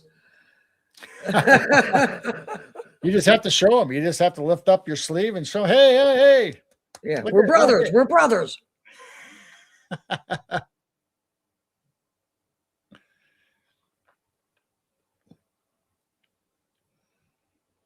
Oh my. That would be cute. That was just something fun I did since last week, since we were talking about it. Let's see, what else can we talk about? I think that's everything that I had for this week. Let me go through and make sure. Oh no. Oh no, I got one more. I got one more. Wow, wow, wow, wow.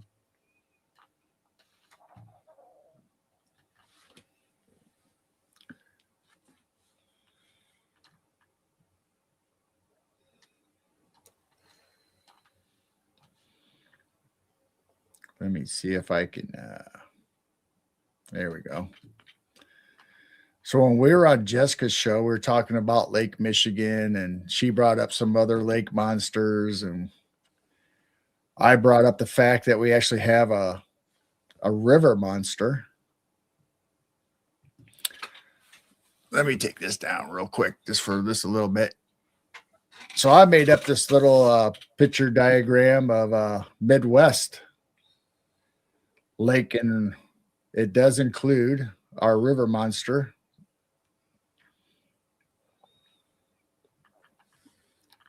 So if we go over here, we got a river monster in Illinois? Actually Mississippi. Oh, okay. So here's Lake Minnetonka monster. We got Rocky Lake Superior. We got Peppy Lake Pepin, Mississippi River.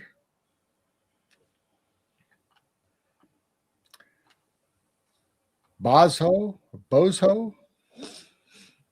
Great Water Spirit, Ojibwe legend. I'm probably saying that wrong.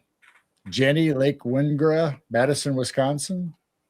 Brown Lake Demon, White River Monster,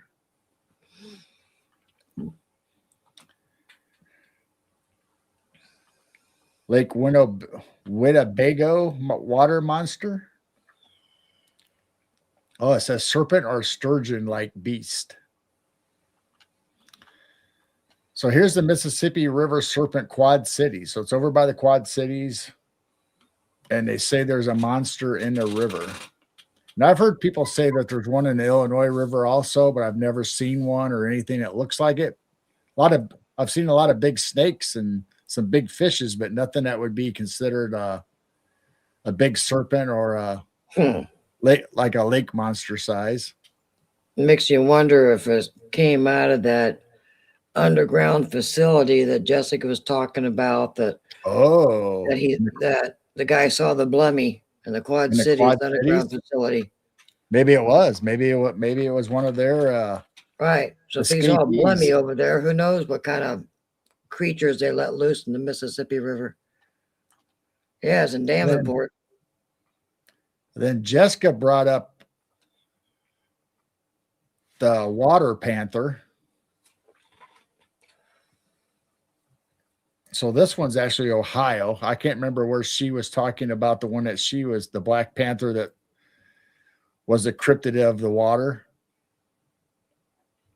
Water panther. So it says the great water panther, a massive panther-like creature said to live in the lakes and rivers. Ooh. And there's a guy for Wisconsin. Looks like a dragon. Ojibwe tribes, guardians of the lakes and rivers.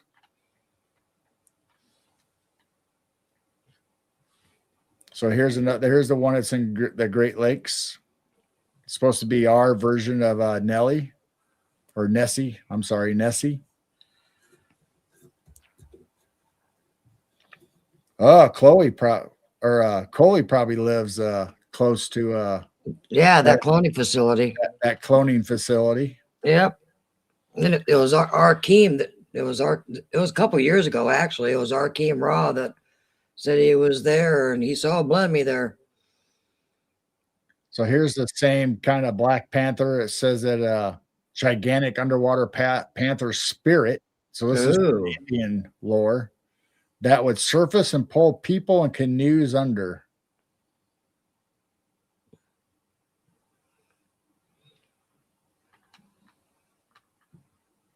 So that was just a little slide. If we do another show, if we do a whole show on the lake monsters, if we go back on Jessica's show and talk more in depth about lake monsters, I'll probably expand this for the East Coast and West Coast and the southern part of the states, because they all have lake and river monsters.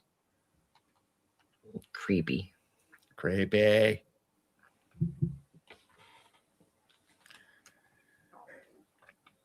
So Sunday, we have, I know we talked about it a couple other shows, but Sunday, our guest is going to be Lynn. We rescheduled her since she lost internet and power when we were supposed to have a show. So we decided to postpone it and reschedule her. So we're going to have Lynn talking about her new books and Becca Dawn Drive. And we're going to be talking about her upcoming book or about Bob, the elemental fae or the gnome that lives on her sister's property. And I think that's a pretty good rendition of how Lynn describes him, except I think his ears are supposed to be pointed up instead of down. Oh, he looks cute. Made Bob look cute. I think originally Bob dressed like this, but I think Lynn has mentioned a couple of times he's kind of upped his game. He's wearing more of a normal shirt instead of like a sackcloth.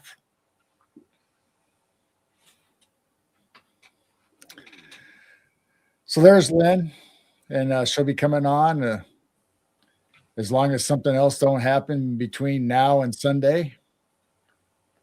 Thanks, Coley. Yeah, I love making thumbnails. I have a good time making thumbnails. Sometimes it's hard to get it to look exactly like you want it, but this one came out pretty dang good.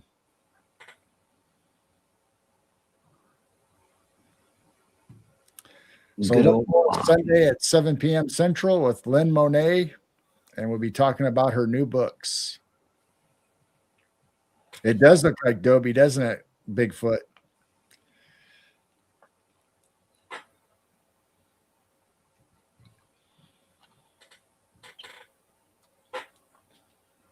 Ooh, What? the raccoon's here. He wasn't here last night. Oh, Maybe he'll get in the water and eat some marshmallows. And we'll bring him up. I put the marshmallows out last night just for the raccoons, and they never showed up. Yeah, we got two of them. This one I think is the big one. The other one's kind of skinnier.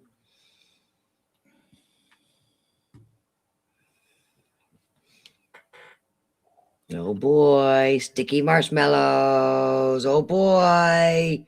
Yeah, look at them go. Like, ooh, they're flavored too. Maybe he'll take a bath.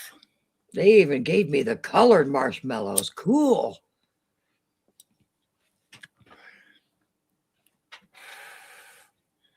Trash panda.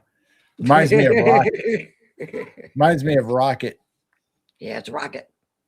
If you zoom in, you can watch his little mouth just wiggle and Well, I think it gets blurry the more I zoom in.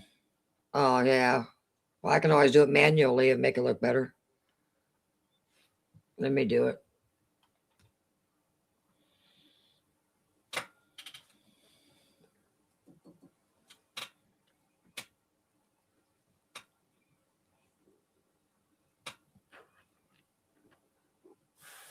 He's got tall legs. Oh, that's not the big one. That's the other one. Yeah, the other one has kind of skinnier legs, and the other one's the one that is a regular that's real big. Like, oh yeah, marshmallows.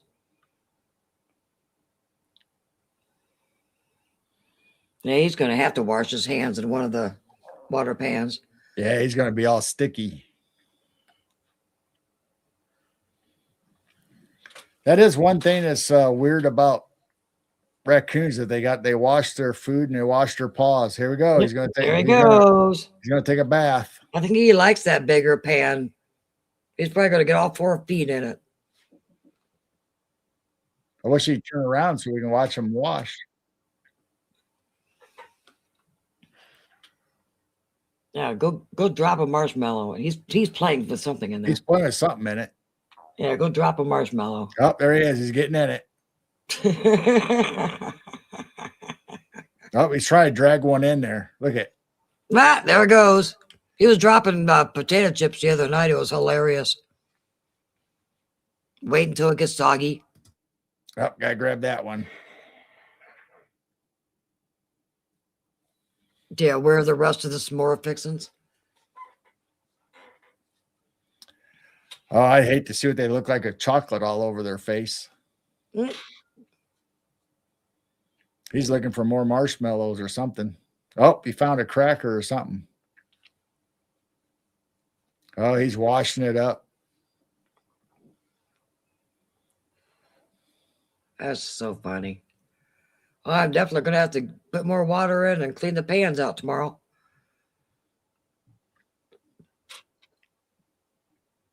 Bruh, you're in the bowl. Yeah, I don't think when you do the dishes or clean the food, I don't think you're supposed to be in it. That's one of those my old pretzels. The old butter pretzels. He's getting it soft.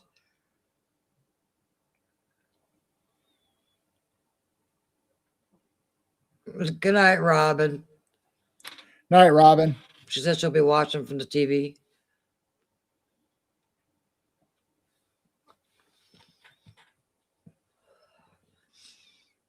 Oh, now is it soft? It's kind of like putting a graham cracker in milk. It's like when I put oyster crackers in soup, they get so soggy if you don't eat them right away. Right. Uh-oh, what's he doing? Yeah, that bowl worked out to be a good bathtub for the coon. You might need a bigger one. I thought about that. I've got some extra turkey roasters. Talk about spoiling these outside animals. Don't tip it over, dude. I'm waiting for him to just kind of sit in it. I don't know why he's got to climb in it. Why can't he just sit on the outside and have his front feet in there washing them? Or Now he likes all four. But he really likes the angel food cake pan also because he can really go in circles.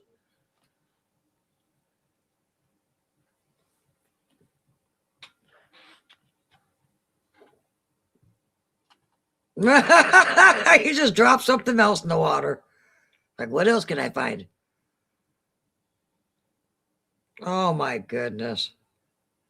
Gotta wash the food really good. Darn humans. It smells like humans. yeah, I just watched a video the other day on how to train crows or blue jays to come and eat out of your hand. He's got to tip that water. Lori just said put ice cubes out there and watch it disappear. Like, where'd it go? Yeah, they like playing. Don't tip the whole thing over. He's gonna. Oh, Looks like you could oh, that's dirty. Oh my It gosh. don't look like there's much water left in it. I hope nobody needs a drink tonight. Ah, they won't care. Oh, we got the bird bath on the other side of the house. Yeah, he's not our big boy. He's the skinnier one. The big boy is the one that was going after that fox that one night.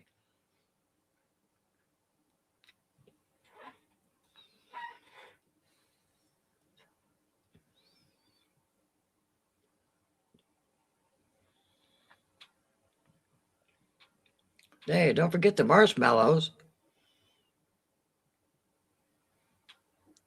Yeah, he's on to something else already. Soggy cat food from last night. They got in the rain. They like soggy cat food. It's already wet. I watched a video on how to get crows or blue jays or any other bird to land on your hand and feed out of your hand, or you can feed them by hand. Yeah. So if those crows ever come back this summer to the evergreen trees, I'm gonna lure one over. Yeah. Maybe even a blue jay. We got lots of blue jays. I could probably get a blue jay to come land on my hand. We've had hummingbirds. We've trained hummingbirds to land on our hands. Yeah, he's eating all that wet, soggy cat food that got in the rain. What's he looking at? I don't. There's a vehicle. Oh, looks like that long-haired black cat's coming up. He's behind the barn. Oh, That'll be interesting. I haven't seen him around in a while. better zoom back out so we can see if he sneaks around the bushes.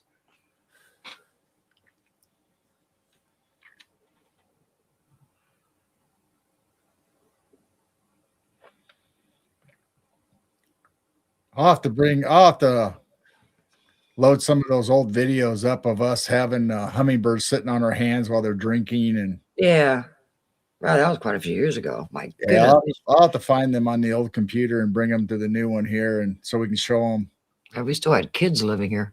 Yeah, I think every kid ended up experiencing a hummingbird landing on their hands and drinking, and we've done it, many videos.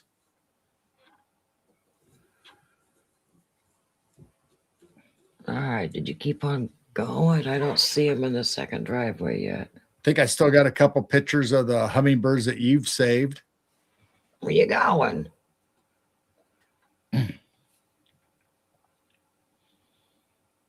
Oh, he's wandering off somewhere.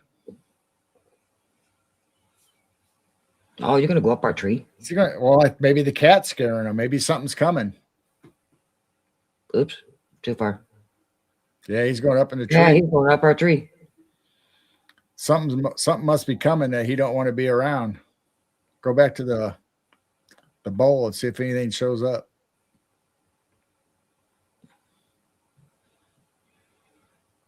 I don't see the cat in the second driveway. It must have kept on going to the other field.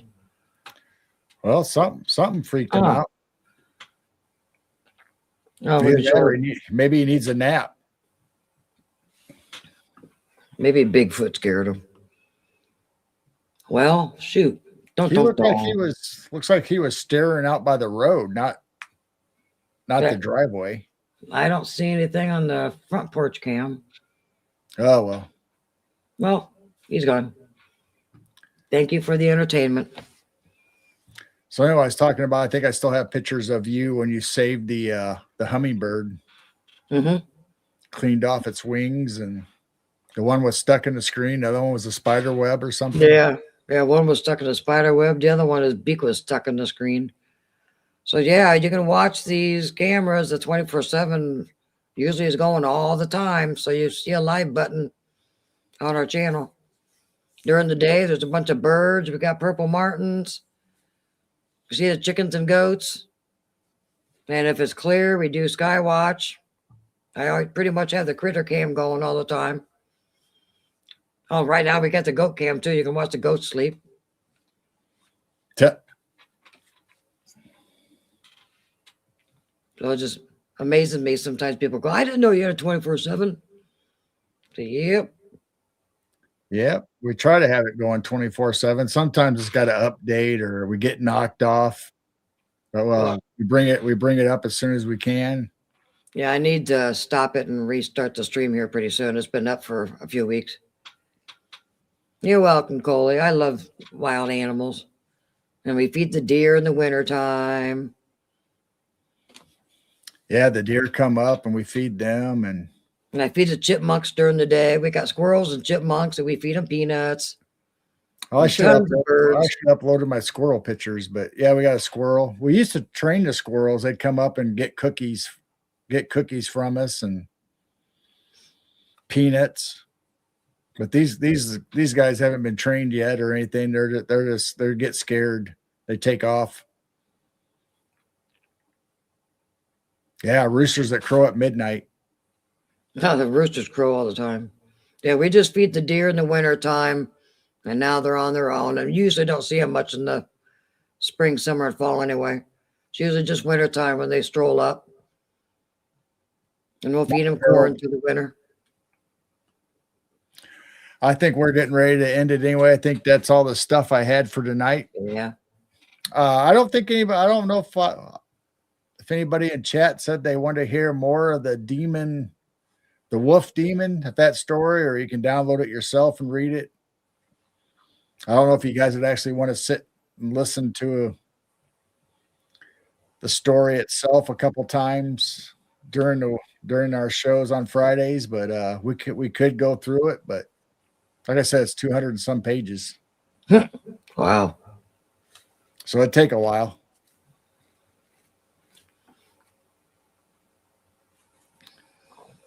So anyway, it's public domain. You can find it online if you search the Library of Congress, or some of the other libraries have it. So I don't know.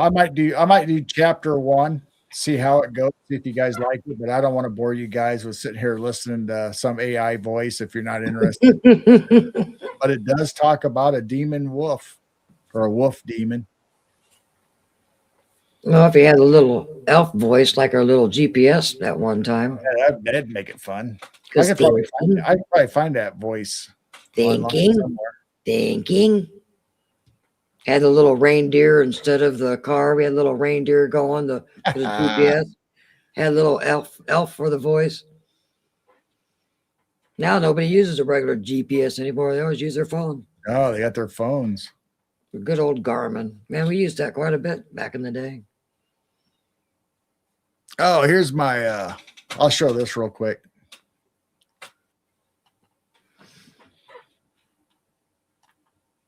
I don't know why I clicked on this folder and all of a sudden it came up. Hey, Cat. Got a ghost lore. All right. Hello. Hey, Cat. I haven't seen or heard from you in quite a while. There you go. You got your goat.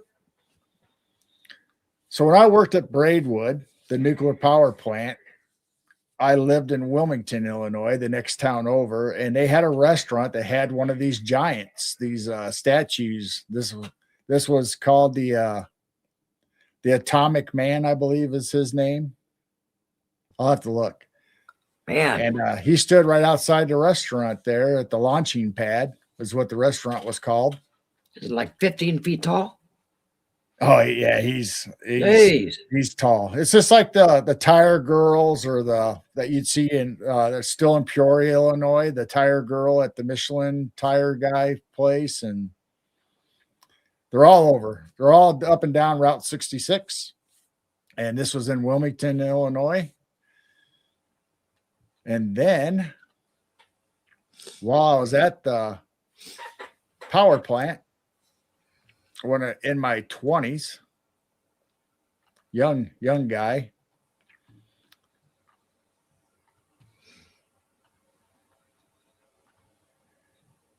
here's me as a security guard, and I should take AI and see if I can clean that up.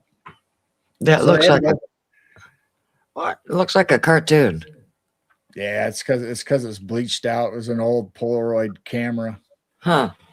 So that's me in my uniform, and you probably can't see it, but I have a service revolver on my hip, and I'm on the other side of the gates inside the nuclear power plant. You had to go through that bomb sniffer, Oh metal my. detector, bomb sniffer, and then we had X-ray machines that we ran it. You had anything you brought in, lunch pails, briefcases, had to go through the X-ray machine, just like at the airports. Wow. So here's me running the X-ray machine. That's me. Oh my goodness.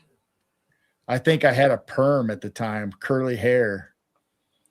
There's my sergeant sitting at the desk when contractors had to come in and register their vehicles, and we had an outside area where we had mirrors, and we had to check for bombs underneath the vehicles. And so that's the X-ray belt that you put it on. Then this is the bomb sniffer right here that you had to walk through to see it. It took samples of the air and determined if you had any kind of gunpowder or explosives or anything, if it sniffed out certain chemicals. There's the metal detectors. And I don't know if I have, there's our guns that we had to leave our IDs and pick up our weapons. They supplied the guns for us, so we didn't have to have our own gun, even though most of us all had our own guns. This is what we carried at work, and we also had shotguns and other guns that we carried in the vehicles when we did our patrols around the perimeter of the nuclear power plant. So I got lots of other pictures of stuff like that, but I thought you might guys want to see it. Here's a picture of the actual containment where you would enter in to go into the containment area. Oh my. So that is about, I want to say that door is 3 feet thick. Wow. Plus however many hundreds of pounds and cubic inches of concrete. So this is what this one wasn't active yet. They were still working on it, so that's why I was able to take pictures of it. I might not have supposed to have been taking pictures of it, but you know. Oops. Yeah. Too late. Too late. We'll have a knock on the door. Sir, you have photos that you should not have been showing online. Let's see. What else do I got? Oh, here's Hope Gerald doesn't glow in the dark now. That's what I still Danielle have. said. I mean, I'm sure it's all changed. I think one of the I don't know if they're even still running. So here's the turbine that the nuclear power, which was turned into steam, which would turn this gigantic turbine to create power. So that's her logo, Braidwood Nuclear Power Station. Anyway, I got more photos of that. Maybe we can do a show on that some night. Mm-hmm. Here's one of this was during the 80s. So here's one of my off days, we went and saw several games of Michael Jordan playing playing basketball. So I had a camera and took this picture. I got lots of pictures of Michael Jordan and while we were up there. So that would have been 85, maybe 84. I don't know. I'd have to look. How time flies fast. Too fast. Here's my mom's father. Since we're showing history. Swedish, 100% Swedish, Grandpa Fred Adolfsson, and that's his farm truck from back in the, I think this was taken in the 40s, maybe. I don't know. I can't remember. Maybe 50s. I don't think 50s. I think it was earlier than that. I'll have to look. Back when states had 3 letters instead of 2. Yeah. So he not only worked the farm, but he hauled produce and hay and animals and anything other farmers needed. I have them upstairs. I'll have to find them and show you. So for each county in Illinois, you had to have a chauffeur's badge that you had paid for like a town. Wow. So he had all these pins that obviously he couldn't wear them because his whole shirt and vest would be covered in pins. The cabbies and stuff and chauffeurs used to have them on their hats, little pins for the cities or areas they were in. But when you're out in the country in a farm, you'd probably go to different townships, different counties. So there's a whole box up there of, I don't know, probably 12 road tax chauffeur stamps, but they were metal pins. So I'll have to dig those out.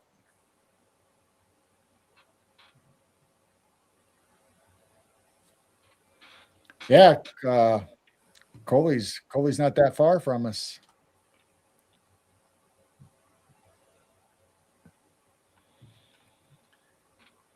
So that's Grandpa on my mother's side. Good old days. Here's me and my sister at the fairgrounds. That's me on the pony. That'd been in maybe late 60s, maybe 1970, somewhere in there. That's out the fairgrounds? That is right next to the fairgrounds. I think that was actually somebody else's personal pony that we were out there spending the day at the fairgrounds and hanging out. And can't see it very well, but here's me up in the combine. The glare on the glass won't let you see me, but that's me up in there.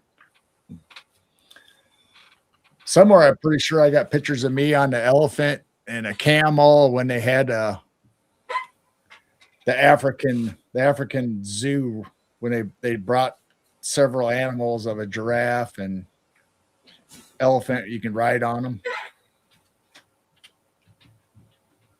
All right. Well, that's enough show and tell story time. Show and tell. I just happened to find that folder and I clicked on it. I said, oh, that's where those Braidwood pictures of me when I was working there at the power plant was.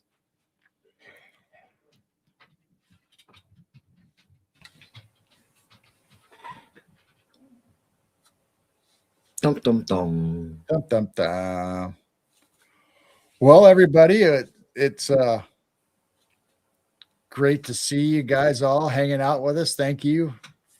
Looks like we had a lot of people, not necessarily just in chat, but just hanging out and logged in, watching the show. So thank you very much for everybody being here tonight. And like I said, make sure to check us out Sunday when we have Lynn Monet, and we'll have to talk about Bob the Gnome.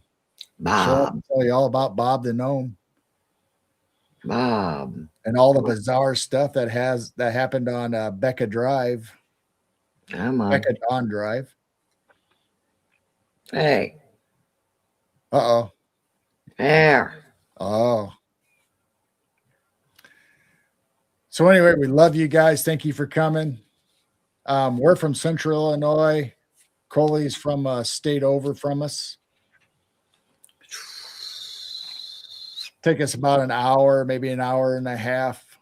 It takes an hour and a half to Quad Cities, and I think she's a half an hour from that. So it's about 2 hours.